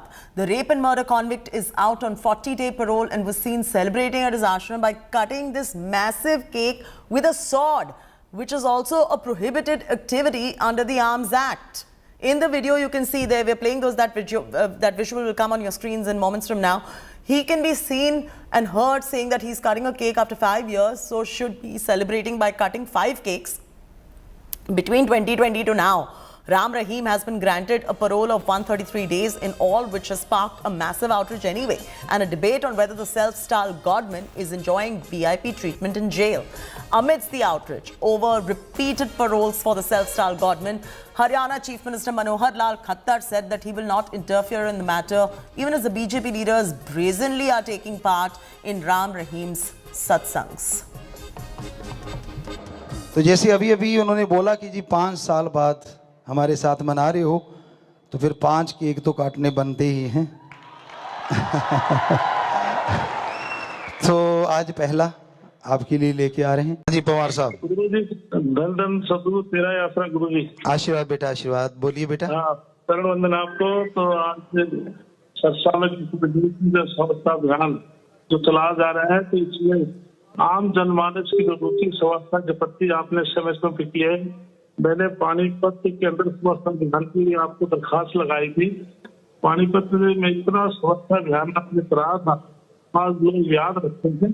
तो इसलिए जो नरेंद्र मोदी का विशेष स्वच्छता अभियान का है, उसमें आपकी तरफ से इतना सहयोग मिल रहा है। आम जनमानस की सोच बनी है, स्वच्छ बहुत जरूरी है। जी धन सदगुरु तेरा यात्रा। आशीर्वाद बेटा, आशीर्वाद। आज स्वच्छता अभियान पूरे हरियाणा प्रदेश में, देश में चलाया आज ये। जी, इसके लिए आपको बहुत बहुत बधाई। संत शिरोमणि रविदास जयंती कार्यक्रम है 3 फरवरी का स्टेट लेवल फंक्शन। अच्छा जी। और संत शिरोमणि रविदास जयंती हमारी हरियाणा सरकार इसको सेलिब्रेट कर रही है। नरवाना के अंदर मुख्यमंत्री जी मुख्य अतिथि होंगे। अच्छा जी। इसका न्योता देने के लिए आज कृष्ण कुमार जी हमारे राज्यसभा सांसद और मैं सरसा में आए थे। अच्छा जी। और सभी हमारे धर्म प्रेमी साथी सड़कों पे गलियों में किस प्रकार स्वच्छता अभियान में लगे और सुबह से हम देख रहे हैं, इसके लिए आपको बहुत बहुत बधाई। ये एक बहुत ही मैं कहता हूँ महत्वपूर्ण और नेक पहल डेरा सच्चा सौदा द्वारा की गई है और समय समय पर डेरा सच्चा सौदा ने जो सामाजिक कार्यों के अंदर अच्छे काम करने के अंदर जो ये एक रिकॉर्ड्स बनाए हैं, मैं आज पूरी साध संगत जी का और गुरु जी का धन्यवाद भी करता हूँ। गुरमीत राम रहीम ने जो उनके ऊपर केस थे, बाकायदा कोर्ट उसकी सजा दे चुकी है। अब सजा वो भुगत रहा है, लेकिन हमारे कानून के अंदर प्रावधान है पैरोल का और फरलो का। और जब एक व्यक्ति को संविधान ने अधिकार दिया है और वो अपने अधिकार का उपयोग करता है, मुझे लगता है कि ये कानूनी विषय है, संवैधानिक विषय है। आप किसी व्यक्ति के संविधान में दिए अधिकारों को तो छीन नहीं सकते। इस तरह से राम रहीम को करीबन 2 साल से के कम अंतराल के अंदर भी 131 दिन की जिस तरह से पैरोल मिली है, तो मुझे लगता है कि ये सरकार की कहीं ना कहीं राम रहीम के प्रति जो है एक तरह से आस्था जो मंत्री व्यक्त करते थे, उसी आस्था के तहत में इस तरीके का बेल मिलना जो है लगातार जारी है। और अगर आम आदमी को देखा जाए तो आम आदमी की पैरोल इस तरीके से नहीं मिलती, और इस बाबा राम रहीम पे पूरी कृपा जो है सरकार एक तरीके से कर रही है। ये जानकारी आप ही मुझे दे रहे हैं कि उनको पैरोल मिली है, और अगर मिली है तो कोई प्रोसीजर के अंतर्गत मिली होगी, कोई उनका अधिकार होगा। इसमें हम कोई न दखलंदाजी करते हैं न कभी करेंगे। ये तो हर व्यक्ति, हर कैदी जो होता है उसके अपने व्यवहार के हिसाब से एक नियमावली है, उस नाते से अप्लाई करते हैं। जब भी अप्लाई करेंगे, अगर वो ड्यू होगा तो मिलेगी, नहीं ड्यू होगा तो नहीं मिलेगी। Lalit is now joining us.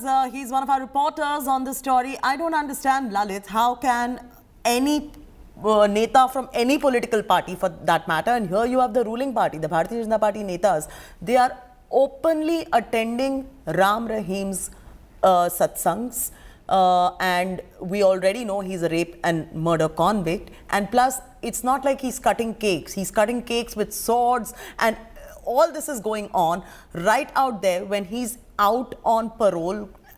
It's just not normal. Would any other citizen of this country be given this kind of treatment?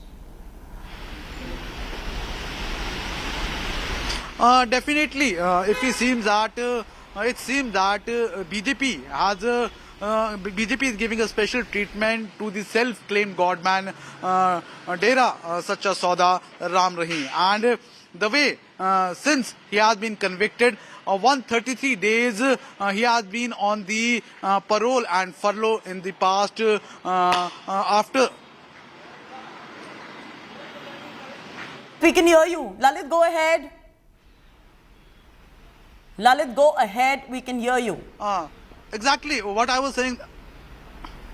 That it seems that 133 days parole and furlough has been given to the self-claimed Godman Dera Sacha Chief Ram Rahim. But if we talk about the opposition, especially the Punjab Akali Dal, very clearly saying that special treatment is being given, while if we talk about the Sikhs who are being present, who has already, the inmates who have been in the prison and already taken their sentence, have not been released. So if you talk about Dera Chief, the way after the release he has cut the cake with the sword, it clearly shows the special treatment being given. And other than that, 2 ministers of Haryana, what we call Krishan Pal Gujjar and Krishan Bedi, could be seen attending the satsang. So it seems that a special treatment is being given to the Dera Chief. But if you talk about the Haryana Chief Minister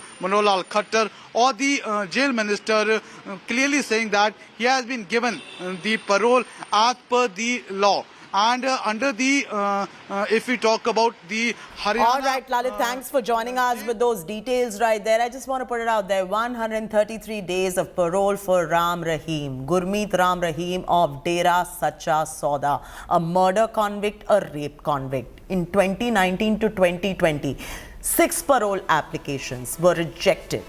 In 2020, what happened? Let's go there now. Granted a day's parole on 24th of October to meet his ailing mother. Then comes 2021, granted a day's parole on 21st May, again to meet his ailing mother. Now, 2022, 21 days in February for Punjab Assembly polls, 30 days in June for Haryana municipal polls, 40 days in October, by polls in Adhampur and Himachal polls as well. And in 2023, which is this year, 40-day parole from 21st of Jan.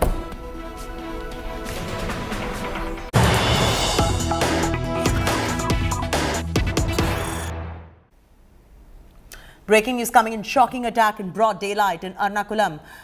Man attacks woman and slits her throat. The incident took place at a travel agency over a visa dispute. The injured woman ran to a nearby hotel and has been admitted in the ICU. Earlier, the accused had paid money to the travel agency owner for the visa. It is said that he came to the place with the aim of killing the owner after he did not get the visa. He asked for the money back but did not get that too. When the owner said that he was not there, he turned towards the woman and attacked her. Bizarre story that we're reporting right now from Ernakulam in Kerala. It was a shocking attack that took place in broad daylight. Visuals on your screens right there. Man has attacked woman. He has even slit her throat. There you go. You can see those visuals. Let's take a moment. All right. There you go. It's the disturbing visuals actually coming in. The incident took place at a travel agency over something as small as a visa dispute. The injured woman ran to the nearby hospital. She is now in the ICU.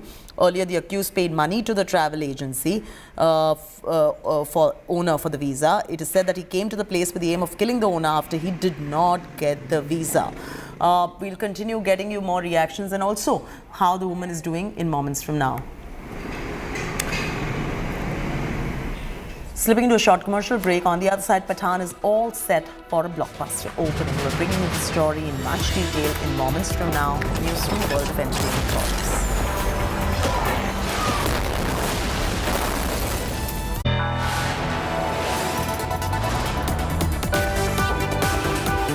You are watching India Today.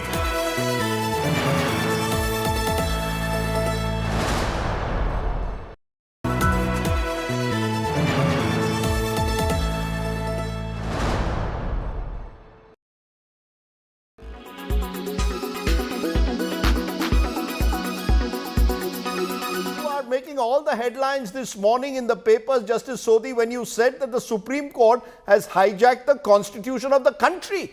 What exactly did you mean, Justice Sodhi, by saying that? Well, what I mean to say when I say the Supreme Court has hijacked the constitution is that the constitution has been interpreted in a manner that the constitution cannot be interpreted. The constitution provides for appointment of judges in a particular fashion and does not give collegium an opportunity to keep appointing themselves. That's why I said you have hijacked the constitution. But what you are suggesting then, Justice Sodhi, is that the judges are misusing the collegium system for appointing judges, but this system has existed from 1993. Why suddenly in 2023 wake up and say that? Because that will lead to people raising questions. Why now? I did not say they are hijacking the entire constitution. I just said that they had hijacked the constitution, which was functioning till 1992 very well, as far as the appointment of the judiciary is concerned. But all of a sudden they need to change it to make themselves appoint themselves. That is hijacking. No, but what you are saying, Justice Sodhi, is that in 2023, 30 years after the collegium system has been in place, now when Kiran Rijiju, the law minister, and other government functionaries are questioning the manner of the functioning of judiciary, you also join in the debate. Are you batting for the Modi government?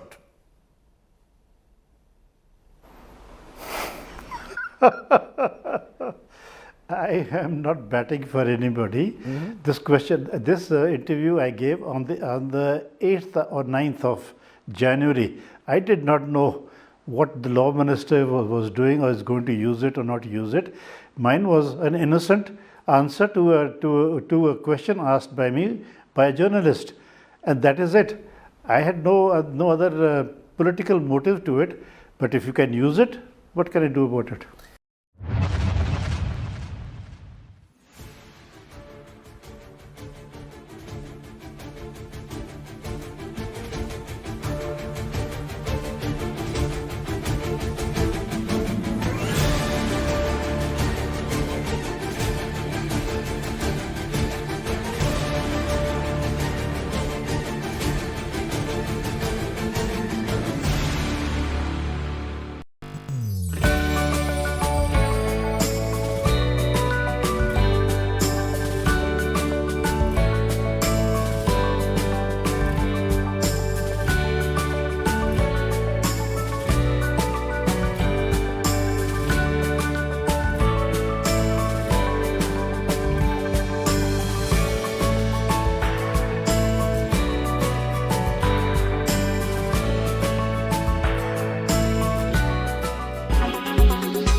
Karan Johar took to social media to share these adorable pictures of his latest moments with his children. He posed with Yash and Ruhi while cuddling them in his lap.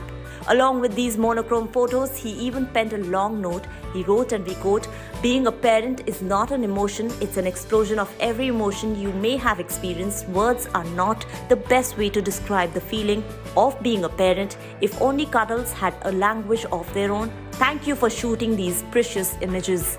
His friends from the industry, including Kiara Advani, Abhishek Bachchan and Neetu Kapoor, among others, were quick to shower their love.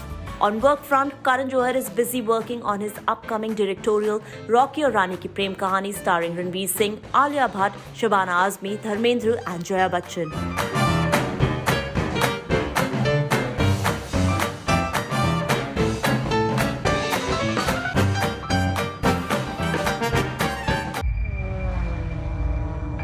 You know what you signed up for. Gear up for Alia Bhatt's Hollywood debut as streaming giant Netflix has announced August 11th as the release date of her film Heart of Stone. The makers also shared the first glimpse of her character along with her co-star Jamie Dornan. Heart of Stone is going to be extremely epic. It's a super grounded, raw action thriller. It has. For the unversed, Heart of Stone will see Alia performing a few stunts, and interestingly, she was also a few months pregnant when she was shooting for this film. Heart of Stone also features Gal Gadot. We really wanted to make sure we keep it realistic so people can feel the pain. Rachel Stone lives off the adrenaline. She's addicted to it.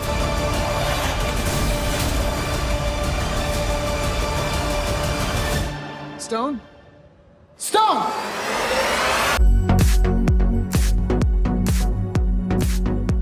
Sara Ali Khan has reportedly quit management agency The Collective after 5 long years. According to reports, Sara and the agency board decided to part ways amicably for better future projects. The buzz is Sara has now joined Karan Johar and Banti Sachdev-led Dharma Cornerstone Agency, and they will now exclusively manage films. web series and brands for her. On work front, Sara Ali Khan has begun prepping for her upcoming project titled Metro in Dino, which is being directed by Anurag Basu. The film will see Sara sharing screen space with Aditya Roy Kapoor for the first time. The actress has also finished shooting for Ae Watan Mere Watan. Sara Ali Khan will even be sharing screen space with Vicky Kaushal in Lakshman Utekar directorial. For the unversed, she was last seen in Atrangi Re alongside Dhanush and Akshay Kumar. Like Ravan, he wants me to go.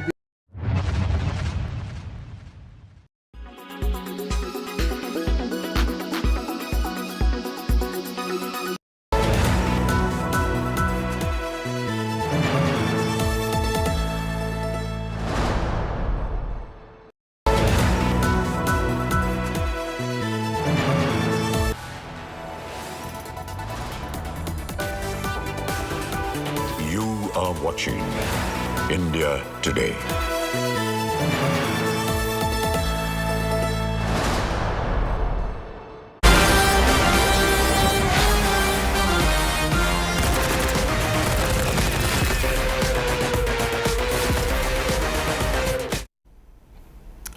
Shah Rukh Khan's comeback film Pathaan is all set for a blockbuster opening. Advance ticket sales have been booming on online ticketing platforms. 1 million tickets worth more than 20 crore rupees already have been sold. Interestingly, the Telugu version of Pathaan has the highest advance ticket sales next to Hindi, and this is only increasing.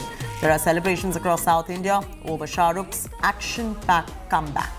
One of the biggest fear for his team ahead of the release is the piracy problem. The team shared videos of themselves urging fans to fight against it.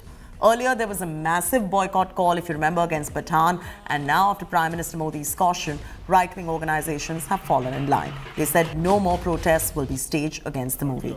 The action spectacle is going to be released in Tamil and Telugu alongside Hindi in more than 100 countries, the highest for any Indian film ever. Now, the audience is looking forward to the first day of the first show tomorrow at 6 a.m. to see King Khan's mega comeback on the big screen. मैं लोगों से ये कहता था कि ऐसी और 3-4 फिल्में हमारी इंडस्ट्री में चाहिए, सुपर हिट हो रहा लगातार, ताकि एक जो पैंडेमिक के बाद एक जो ठंडा हो गया था मामला, ऑडियंस को एक फिर से मजा आना शुरू हो और थिएटर में आने की आदत पड़े. तो लेट्स कीप फिंगर्स क्रॉस. मैं तो चाहता हूँ कि जो फिल्म रिलीज हो सुपर डुपर हिट हो, ताकि ये पूरी इंडस्ट्री एक ही है. एंड अब जैसे पठान रिलीज हो रही है, एंड हम जो भी सुन रहे हैं एडवांस पठान का, इतना फैंटास्टिक आज तक कभी हुआ नहीं. सो मैं दिल से बहुत खुश हूँ और मैं सभी को यही कहता हूँ कि I think we should be very very happy for this. Schiaparelli's collection at Paris Couture Week has broken the internet. The entire fashion world and the rest of the world who is not even remotely connected to fashion is talking about it. You'll find out why we are saying this. You had Doja Cat's devilish all red ensemble to Kylie Jenner wearing a lion's head on her dress. The collection that was inspired by Dante's Inferno has become a big talking point. Here's a look at my report.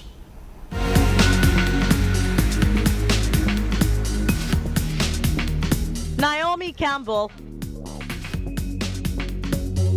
Shalom Harlow, Irina Shayk. Well, no, they did not go to a zoo. This was the Schiaparelli showcase at the Paris Couture Week 2023.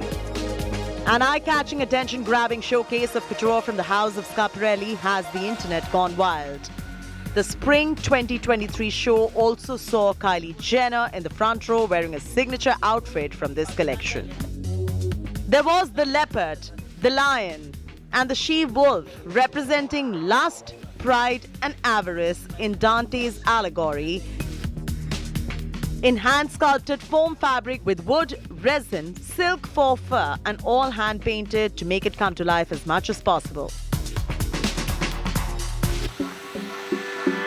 Dante's Inferno is an allegory or a poem or a story with a hidden meaning, which is usually religious or political, to convey a tale of soul's journey through sin to salvation. Not just that, the all-red Doja Cat wore a Schiaparelli couture piece embellished with 30,000 Swarovski crystals held at the Petit Palace in Paris. Pat McGrath even thanked Doja Cat on Instagram for having the patience to sit for 4 hours and 58 minutes. That's 2 minutes short of 5 hours to create this iconic look. While there has been an ongoing debate on the quote-unquote problematic representation of taxidermied animals, Schiaparelli as a brand has stated that no animals were harmed in making this look. Daniel Roseberry's signature surreal gold-plated faces with glistening bronze gold face and body paint did make a statement on blurring the boundaries between real bodies and inanimate objects. While the world has always seen Balenciaga making headlines and controversies, and thanks to Demna Gvasalia, the brand is always the one which is in news, Schiaparelli's creative director Daniel Roseberry this time almost seems to have cracked the Demna code. In New Delhi, Shayati Narula for India Today. Well, there's also a raging debate going on as far as this particular showcase was concerned, but more on that later. It's time now for a short commercial break.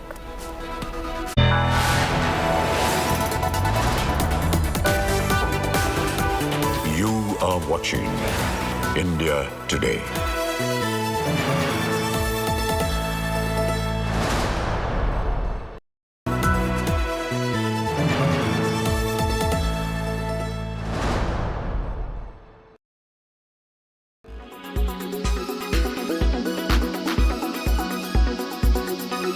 Congratulations on this good set of numbers that you've reported.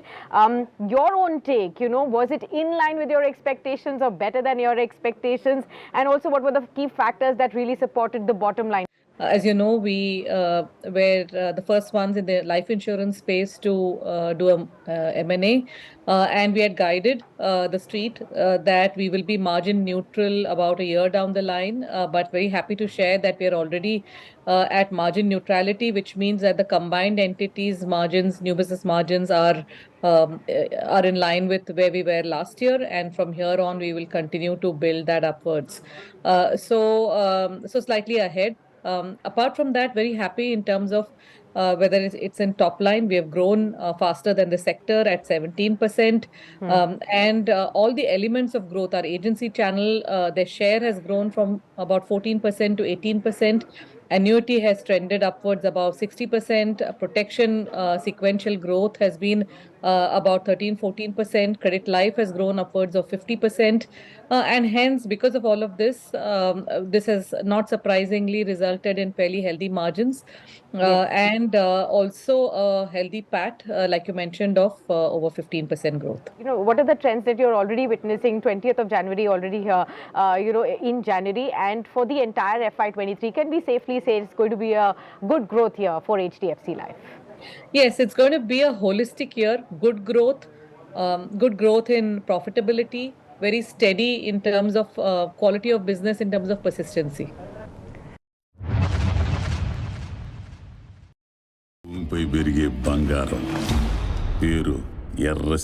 If there is one film everyone's waiting for with bated breath, it has to be Pushpa the Rule.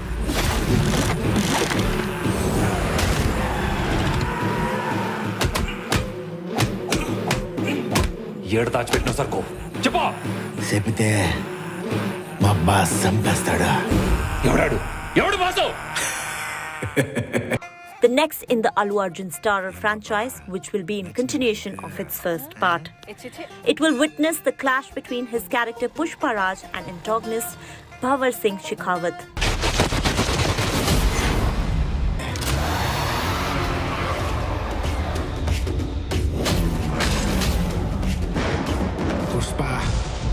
Pushpa Raj. Fahad Fasil is already a part of Pushpa franchise, and reports also suggest that the makers have approached Vijay Sethupathi for a crucial role in the film. Pushpa and the floor and fire. So if at all he comes on board, it surely is going to be double trouble for Allu Arjun's character Pushpa Raj. The film went on floors in August, and building up further excitement among fans, the makers shared behind-the-scenes picture from the sets of the movie. Speculations are rife that the sequel of Pushpa the Rise is being made on a whopping budget of 350 crore rupees, and the film is expected to release in the second half of 2023.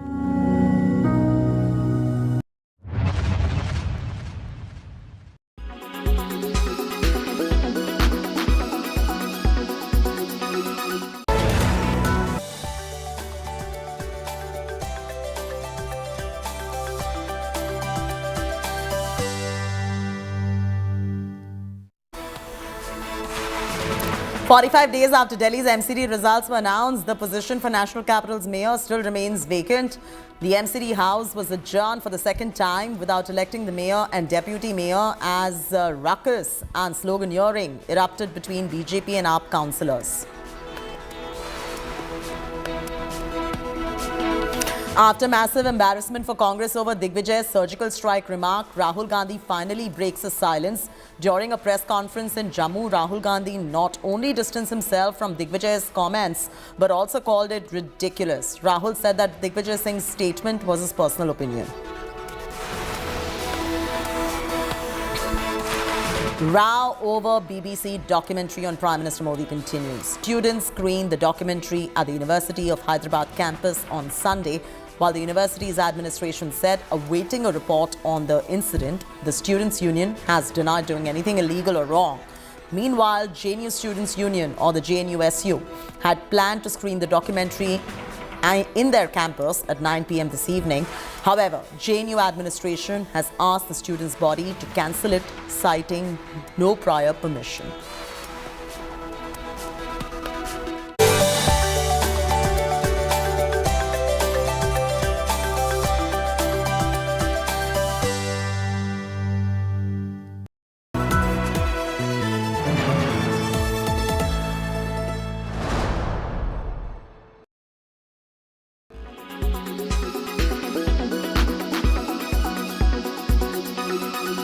Mr. Shadan Farasat, the government's view is, look, the Supreme Court has cleared the Prime Minister. The Prime Minister has been cleared of any... Then a documentary comes which suggests that maybe there was involvement of the government. There's a huge question mark over that 27th February meeting where allegedly the government said that the police should not interfere when rioters are on the street. There is no evidence that such a meeting took place. That evidence has been dismissed in a court of law by an SIT. Why should the government of India therefore not respond strongly is the argument that Mr. Modi's supporters make. See, I have had an opportunity to look at a documentary. I have seen the first part. I think one can have two views on whether you agree with it or not, but I personally didn't find anything which, you need to ban as such. And, the issue of Mr. Modi's role has been in the Indian politics for 20 years. So surely I'm a little actually surprised, even from a perspective of self-interest, why would a government do that? Because it only attracts more eyeballs to the issue. The more you ban, the more people are inquisitive, oh, what does it have, right? So that's number one. But I want to make a larger point about this. I think the challenge today, the government has used the emergency powers under the IT rules of 2021. I think it's very important to understand that government should never have the power to regulate or censor something. Be it the Press Council of India in the context of the, textual press, or be it the censor board in the context of cinematographic. But that's wishful thinking, Shadan. From the time of Indira Gandhi, and we can even go back earlier to Nehru, from time to time, governments do not like to be put under the, have resorted to censorship. It's not something that started in 2014. You have state governments like Mamata Banerjee's who arrest a professor for a Facebook post. I take your point fully, Rajdeep. I am in agreement with you that this is not just, specific to a political party. It's happened across the board. It happens even today. The point I'm making is this. I think it's important that there are independent, genuinely independent regulators for these kind of things. You can't leave these powers with the government, because what happens then is obviously the kind of bans we are seeing now. And just give one example. BBC has done this documentary. Possibly it does not even suit Rishi Sunak today. I mean, obviously we are in, Britain and India are in a negotiation over FTA. I'm sure Rishi Sunak, it's not in his interest to have this documentary come out. But because BBC is an independent broadcaster, right? It is capable of doing it. That's independence for you. So what we need is here independent regulations so that these kind of bans can't be done by the government. You need something genuinely independent. I take your point. Right. This has happened in the past. It happens. It's not limited to one political party. And I think it should be cured across the board. Okay, I think we should take the larger, as opposed to just going to 2002 role, etc., which we've had for last 20 years. I want to make a larger point as to direct government regulation of free speech. That should not happen. You made that point. You're saying that governments cannot censor. This should be left to an independent regulator.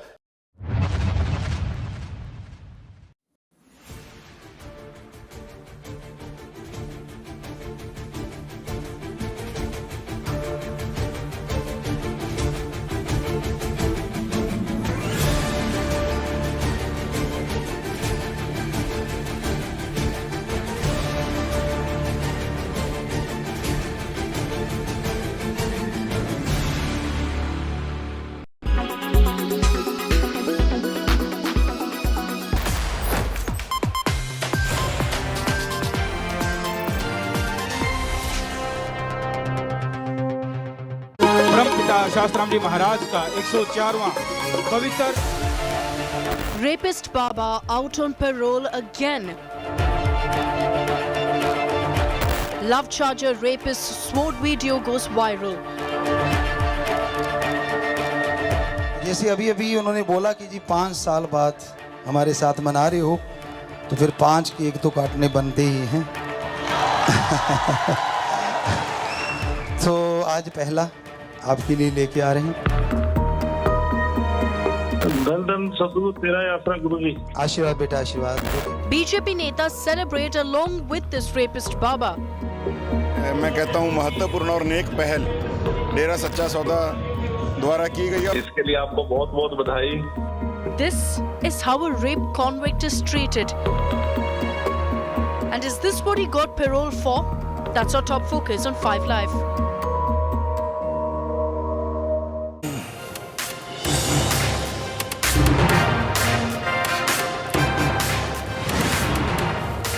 The next time someone says everyone is equal in the eyes of the law in this country, show them a picture of Gurmeet Ram Rahim and the shameless administrations, the systems, the judiciary, the bureaucracy that have allowed him to get parole once again in just a matter of a few months. These are election compulsions. These are cheap political compulsions. And ML Khattar, the BJP Chief Minister of Haryana, cannot claim to be ignorant of what is happening, because what's happening with the Dera Chief reflects on the state of Haryana, the jail system, the administration, the judiciary and the state government. Let that be absolutely clear. I'm Shiv. I'm going to call it out here on 5 Live. The headlines first. Rahul Gandhi calls Digvijay's remark on surgical strikes ridiculous, says don't appreciate Digvijay's views. Total troubleshooting for Rahul Gandhi in the final stretch of his yatra. Sometimes, of course, there are people in every conversation who will say ridiculous things. And in this case, I'm sorry to have to say this about a senior leader. He said a ridiculous thing. 45 days since Municipal Corporation of Delhi election and no mayor for Delhi yet. Sloganeering, chaos and showdown between AAP and BJP councillors. House adjourned, massive protests breaking out.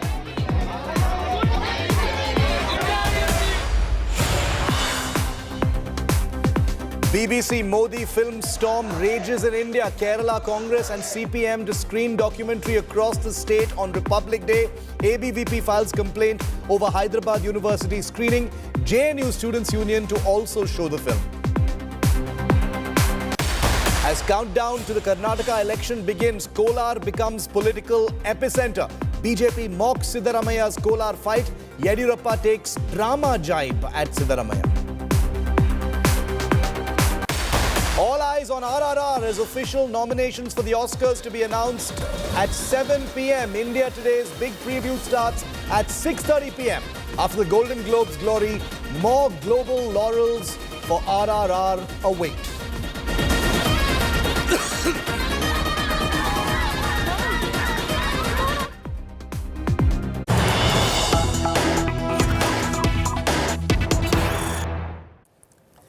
This is probably the first time in history of this country that a minister has picked up stones and flung them in anger and disgust at not being given a seat to sit on.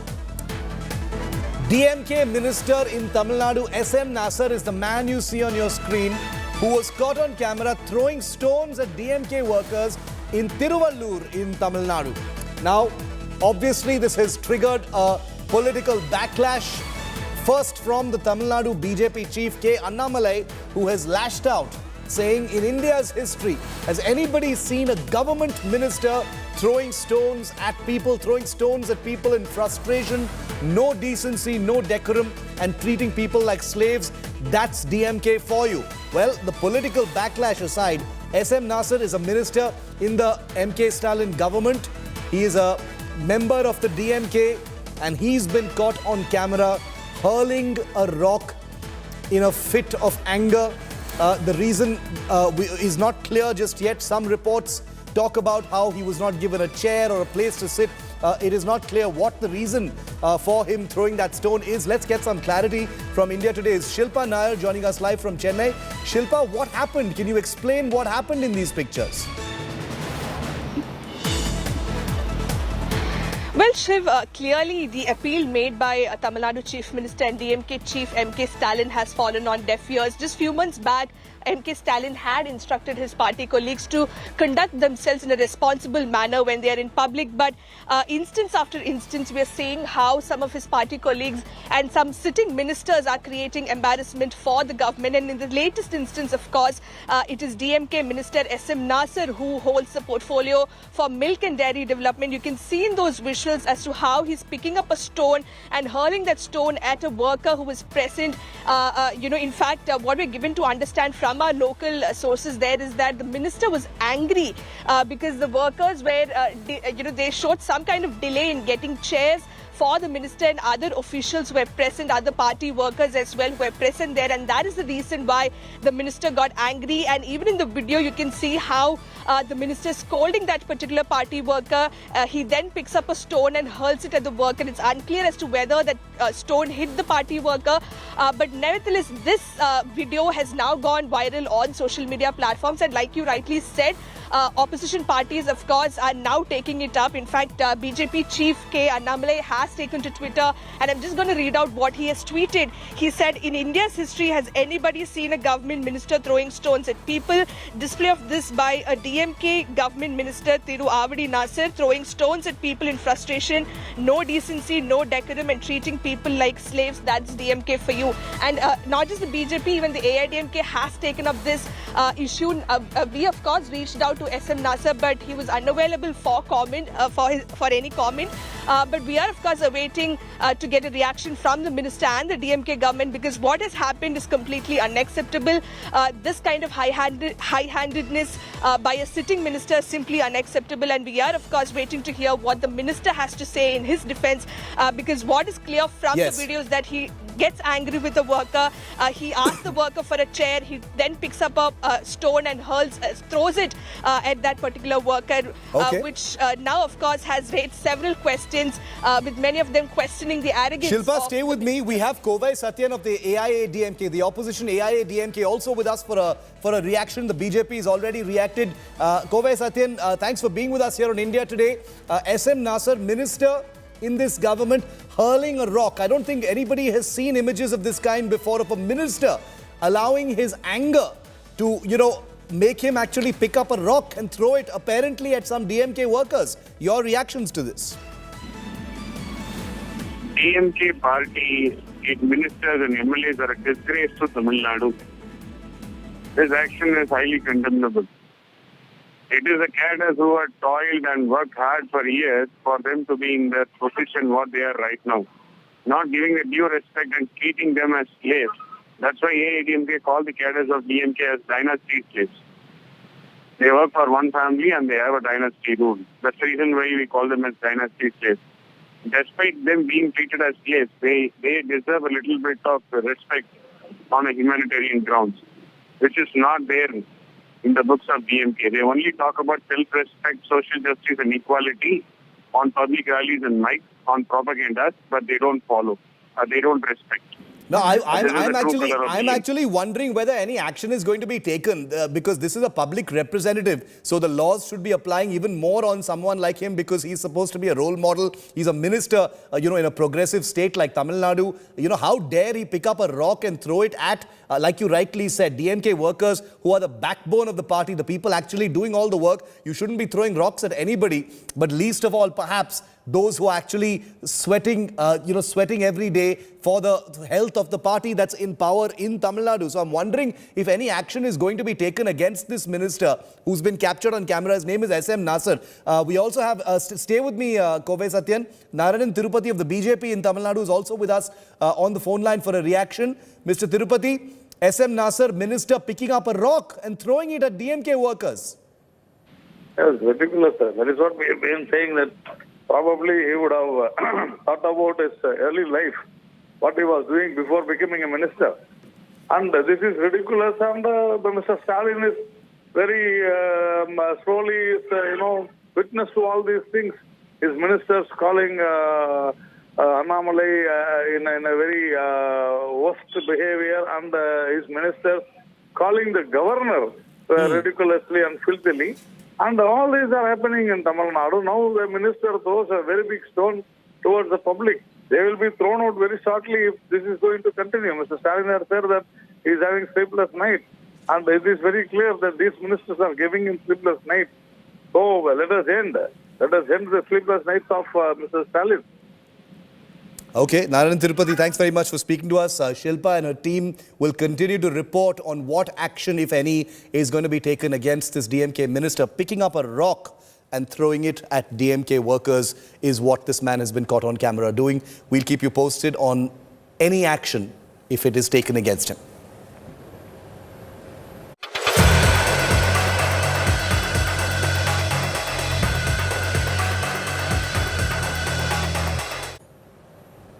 He's a rapist and a murderer. Dera Chief and self-proclaimed godman Gurmeet Singh Ram Rahim has been granted 40 days parole once again.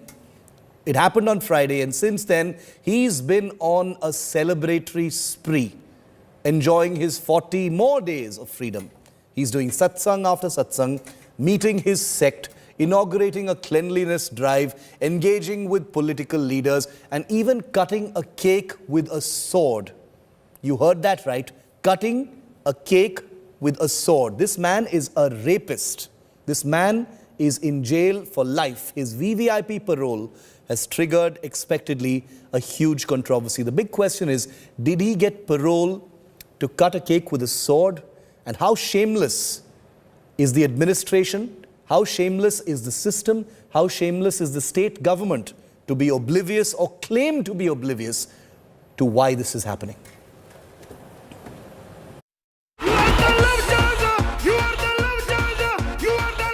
Rape and murder convict Dera Chief Gurmeet Ram Rahim is out on parole again. The self-styled godman has started holding sessions for his followers. He was seen cutting a cake with a sword at an event in Barnawa Ashram in Uttar Pradesh's Bagpat.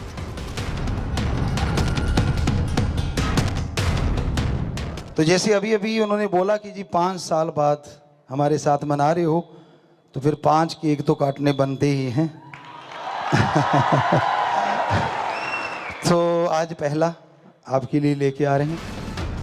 Ram Rahim inaugurated a mega cleanliness campaign organized by his volunteers across multiple locations in Haryana and other states.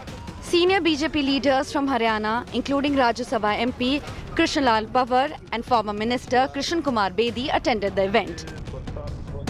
समय पर डेरा सच्चा सौदा ने जो समाजी कार्यों के अंदर अच्छे काम करने के अंदर जो ये एक रिकॉर्ड्स बनाए हैं, मैं आज पूरी साध संगत जी का और गुरु जी का धन्यवाद भी करता हूँ।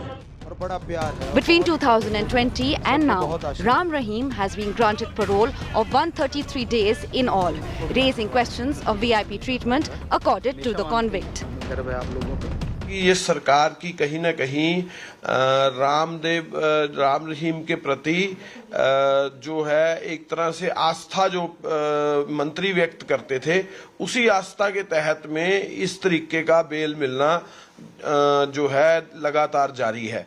जब एक व्यक्ति को संविधान ने अधिकार दिया है और वो अपने अधिकार का उपयोग करता है, मुझे लगता है कि ये कानूनी विषय, संवैधानिक विषय है। आप किसी व्यक्ति के संविधान में दिए अधिकारों को तो छीन नहीं सकते। Haryana Chief Minister Manohar Lal Khattar, however, is unfazed by the criticism. ये जानकारी आप ही मुझे दे रहे हैं कि उनको पैरोल मिली है, और अगर मिली है तो कोई प्रोसीजर के अंतर्गत मिली होगी, कोई उनका अधिकार होगा। इसमें हम कोई न दखलंदाजी करते हैं न कभी करेंगे। Gurmeet Ram Rahim is serving a jail term of 20 years after being convicted in the rape and murder cases. But the Dera Chief, who has thousands of followers, remains a hot draw for political leaders. Bureau Report, India Today. This shameless rapist Baba, who's only gaming a cowardly and spineless system, has gotten 133 days of parole so far since 2020. But on what grounds does the administration grant a rapist and murderer parole? Between 2019 and 2020, 6 parole applications had been rejected. In 2020, he was granted a day's parole on the 24th of October to meet his ailing mother. In 2021, this rapist murderer was granted a day's parole on the 21st of May to meet his ailing mother again.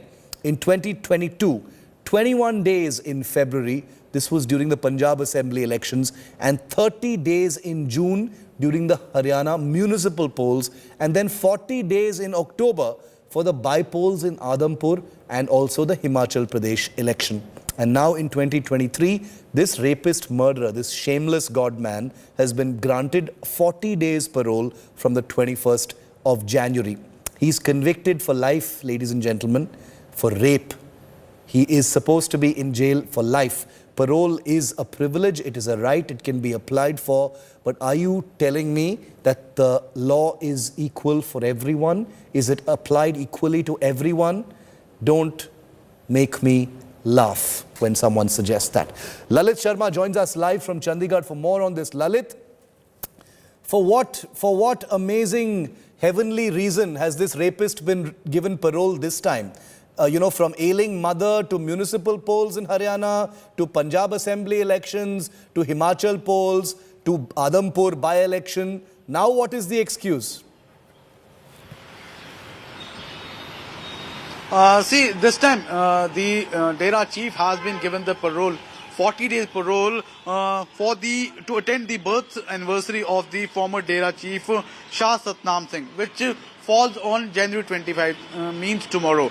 But if we talk about the process for the furlough and the parole in Haryana, so under the Haryana Good Conduct Prisoners Temporary Release Act, which has been notified in April 11, 2022, a convict can get a parole of up to 90 days in a year. And if we talk about the self-claimed guardsman, in the past 3 months, it's for the second time he's been getting the parole for 40 days. So in the past, if we talk about 14 months, he has been given a furlough and a parole of 133 days. And he has already been convicted in 2017 by the CBI Special Court in Panchkula on the rape and murder of the 2 disciples and the journalist Ram Chandra Chhatrapati. But if we talk about the Chief Minister of Haryana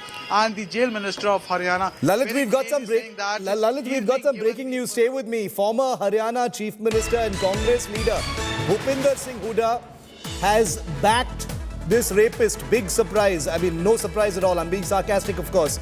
Bhupinder Singh Hooda has shown his support for the rapist murderer Gurmeet Ram Rahim. Says every prisoner has a right to parole, and this comes after Chief Minister M.L. Khattar also openly backed Rahim's right to parole, saying it is his right and that if he's been granted parole, then it must be keeping in mind all rules and regulations and that he will not intervene or interfere in the matter. Listen to Bhupinder Singh Hooda, who is also now shamelessly supported this. देखिए payroll तो एक procedure होता है, सबका अधिकार है, किसको क्यों मिलता है इस बारे में पैरोल बार-बार देना ठीक है, ये देखो पैरोल तो एक प्रोसीजर है और उसमें मैं क्या कह सकता हूँ.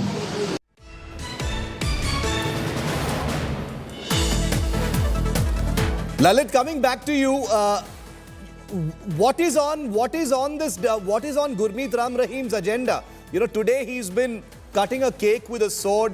I don't know if that violates certain norms and laws. But what are the next 40 days looking like for him? What all is he going to do? What all nautanki is he going to do?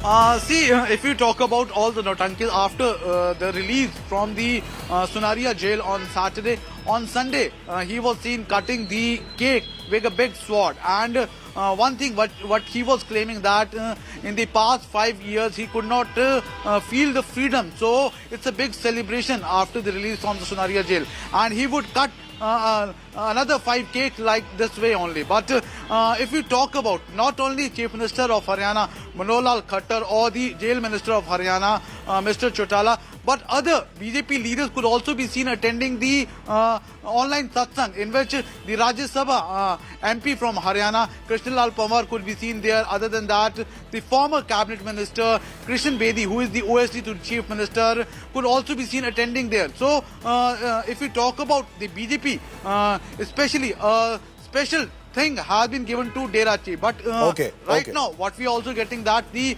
former Chief Minister of Haryana, Bhupendra Singh Hooda, could also be seen backing the Dera Chief. So it clearly shows that some sort of a special treatment is being given to the Dera Chief.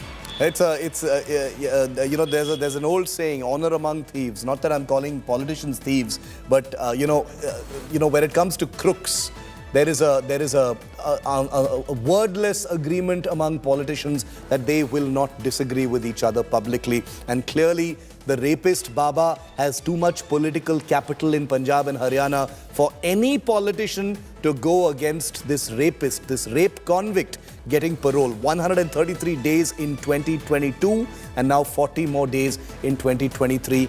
That is how broken this system is, and that is how shameless our political class is. Lalit, thanks very much for that. Crowded satsangs, hobnobbing with political leaders, the release of the Dera Sacha Sauda's rapist, Baba Ram Rahim, let's not call him Baba, he's a rapist, has always sparked an air of festivity every time he gets out of prison on parole. You've seen his ridiculous, idiotic songs. Ironically, the reason for the rapist Baba's parole has been attributed to good behavior. Take a look at this report.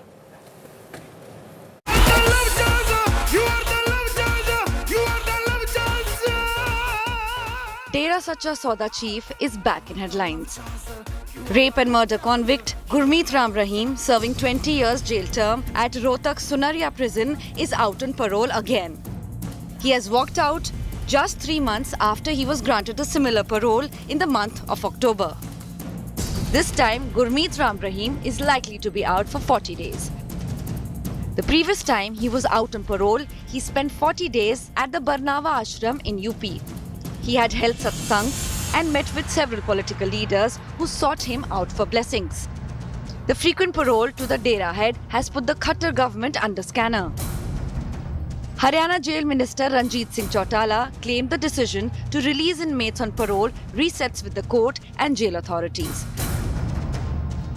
ये तो court decide करेगा कहाँ जाएगा. उन्होंने application जरूर लगाई है. कल उन्होंने एप्लीकेशन हमारे पास आई थी, हमने फॉरवर्ड कर दी. वो कमिश्नर तय करेंगे.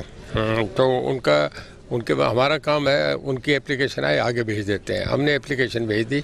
अब वो कहाँ के लिए करेंगे, कितने दिन की पैरोल करेंगे, ये उनका काम है. हमें जो उन्होंने भेजी है उसमें 40 दिन की पैरोल के लिए लिखा है. Gurmeet Ram Rahim was convicted for hatching conspiracy to kill journalist Ramchandra Chhatrapati and raping 2 of his women disciples. Bureau Report, India Today. And in case anyone had forgotten, Ram Rahim is serving a 20-year jail term in connection with the rape of 2 of his female disciples at his ashram in Sirsa, where the Dera is headquartered. The self-styled God man was convicted by a special CBI court in August 2017 in Panchkula. He was also convicted in 2019 for murder. His conviction and the case against him led to widespread violence that the country has not forgotten yet. This was violence that he had the power to stop but did not. Take a look at how this self-styled God man turned rapist and murderer rose cunningly through the ranks.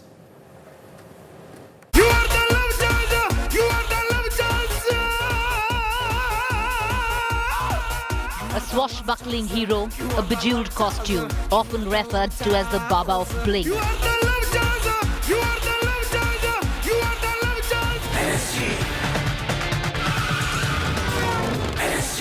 Thrashing bad guys, preaching piety, commanding a following that would make the biggest of mass leaders envious.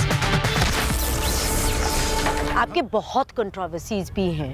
अब ये क्यों है? आपका एक murder case की controversies हैं, rape की controversy है, कैस्टरेशन की कंट्रोवर्सी, अब आपकी सेंसर बोर्ड की भी कंट्रोवर्सी है कि आपने सेंसर बोर्ड के चीफ को रिजाइन करवा दिया। कि अगर कोई गुस्से में बोलेगा तो गुरुजी ने तब बोला था 24 घंटे वो खाना नहीं खाएगा, अगर लड़ेगा तो किसी को गालियां देगा या ऐसा। अगर थप्पड़ मारता है तो उसका 24 घंटे खाना बंद तो है ही, साथ में मौन व्रत, ताकि वो सुधारे अपने आप को कि क्यों मैं हाथ उठा रहा हूँ, सामने वाला भी इंसान है, सामने वाला भी बात कर सकता है, आप क्यों दबा रहे हो उसको। तो ये चीज़ें वहाँ बोलेगी तो हम कैसे सोच सकते हैं कि किसी को मारने का कल्पना भी नहीं की हमने कभी। Born in Rajasthan, Sri Ganganagar on August 15, 1967, Ram Rahim is a self-styled spiritual godman. His relationship with the Dera can be traced back to the times his father became a disciple of the Dera's second chief, Shah Satnam Ji, with Ram Rahim taking over as the Dera head in 1990. Ram, Ram, Ram. He enjoys a high security cover, political patronage, a lavish lifestyle, a cult following, and a belief of being an ultimate spiritual healer, the self-proclaimed hand of God.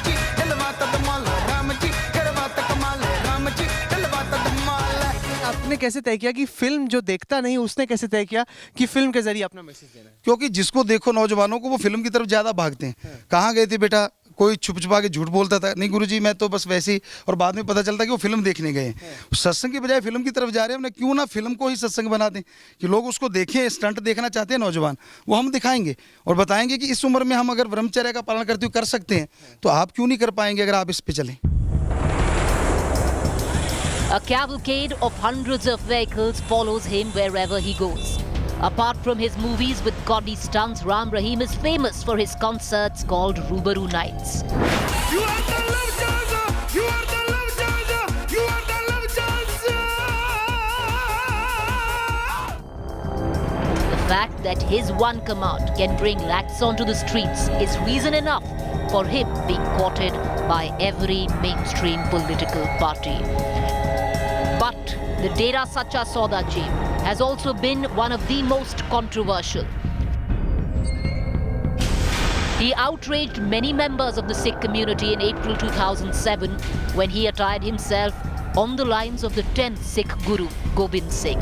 जिन आबलाओं की इज्जत तार तार की गई डेरा के अंदर, अगर उनको न्याय नहीं मिलता तो शायद देश के आवाम में न्यायपालिका के प्रति जो विश्वास है वो डामाडोल हो जाता। उन लड़कियों की इसमें सबसे ज़्यादा बड़ी जीत है जिन्होंने 15 साल पूरा संघर्ष किया। The Dera head was also accused of forcibly castrating 400 of his followers in 2014.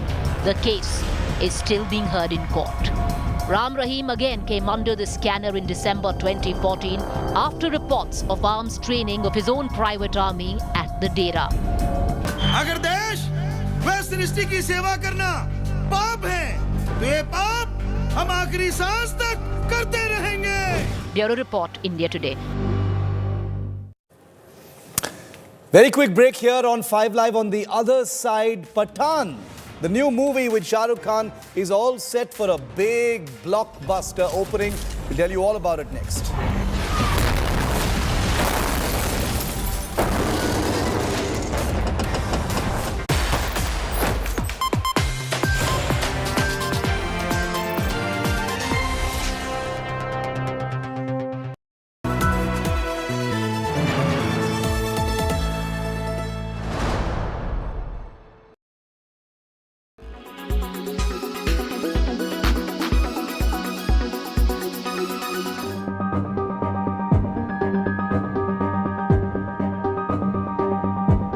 Just a month ago, the Google CEO was talking of artificial intelligence, job creation, and the Indian stack at Google for India conference in New Delhi.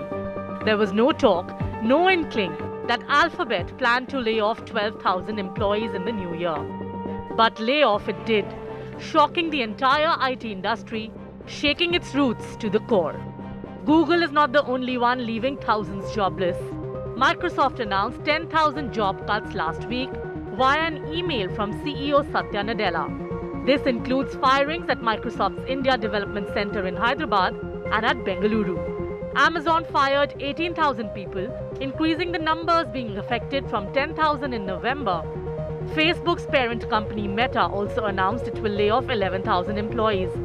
Salesforce reduced its roles by 7,000, nearly 10% of its workforce. Networking giant Cisco terminated 4,000 employees to deal with the economic slowdown. Even Elon Musk fired 3,700 employees at Twitter after buying the microblogging website. CEOs of these companies, from Satya Nadella to Mark Zuckerberg, have given several reasons for these firings. Pichai blamed the dramatic growth during pandemic years for its mass hirings, which were no longer sustainable. According to Andy Jassy, CEO of Amazon, the company took the drastic step to lower the costs for its customers. Mark Zuckerberg put the blame on economic downturn, increased competition, and loss in ad revenue. Microsoft, meanwhile, says customers accelerated their digital spend during the pandemic and were optimizing it now. The layoffs contagion has also hit India, with some companies resorting to terminations. As reported first by Business Today TV, Wipro fired 450 freshers last week. Hirings have also slowed down in the sector. There are, however, outliers who are going against the flow. Not about Microsoft, all the tech companies that have been in news.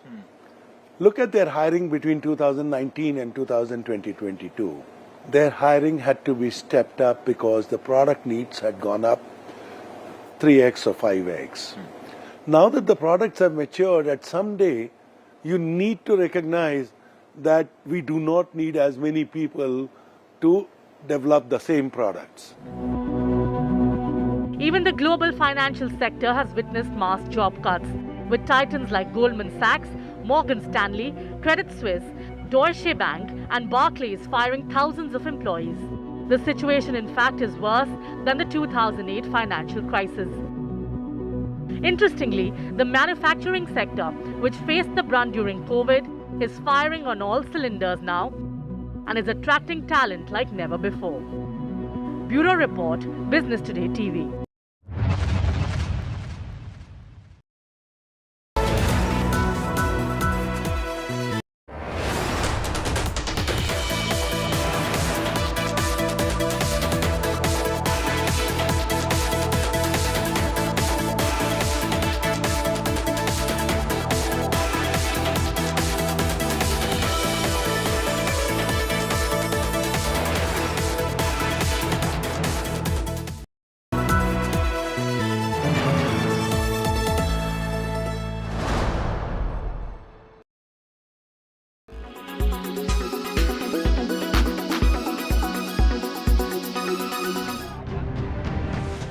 A two-part BBC documentary on the Gujarat riots made 20 years after it took place has left the government of India fuming.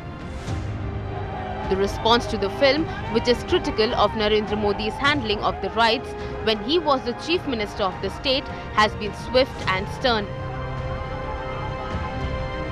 The government has exercised emergency powers vested in it under the Information Technology Rules 2021 to block the documentary on YouTube and Twitter.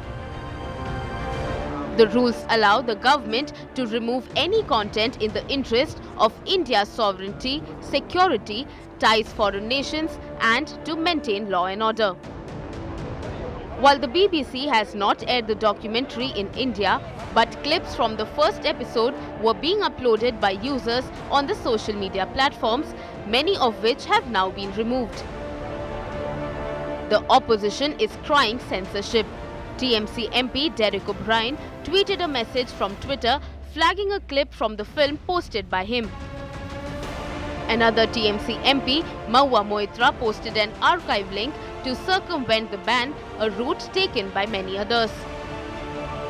The BJP, on the other hand, is crying conspiracy and accusing the British broadcaster of insulting the country's judiciary, which gave a clean chit to Prime Minister Modi. Opposition leader Asaduddin Owaisi wondered if the government will impose a similar ban on a film being made on Mahatma Gandhi's assassin. Modi सरकार ने उस BBC के interview को अंग्रेजों के बनाए हुए कानून के तहत इंडिया में, भारत में यूट्यूब पर, ट्विटर पर इसको बैन लगा दिया। The documentary by the national broadcaster of United Kingdom is embarrassing for the leadership of both UK and India at a time the two nations are in talk for a trade deal. India's Ministry of External Affairs has trashed the documentary as propaganda. We have a High Commission, we have information to that video. Okay, so that is not being screened here. I am repeating again. We think it's a propaganda piece. Our assessment is a propaganda piece. Now, how can you say that? I'm saying it. We have seen it and I feel it's a propaganda piece. I don't know what's the perspective. You could say it's not aired here. True. We need to go the extra mile. Prime Minister Modi has found support in UK's Parliament. Lord Karan Billy Moria came out in support of the Indian Prime Minister, lavishing praise on him. Censorship is neither new to Indian government nor BBC. The BBC was expelled from India from 1970 to 1972 by the Congress government over negative portrayal of India. It was again expelled in 1975 due to emergency. With Aishwarya Paliwal, Bureau Report, India Today.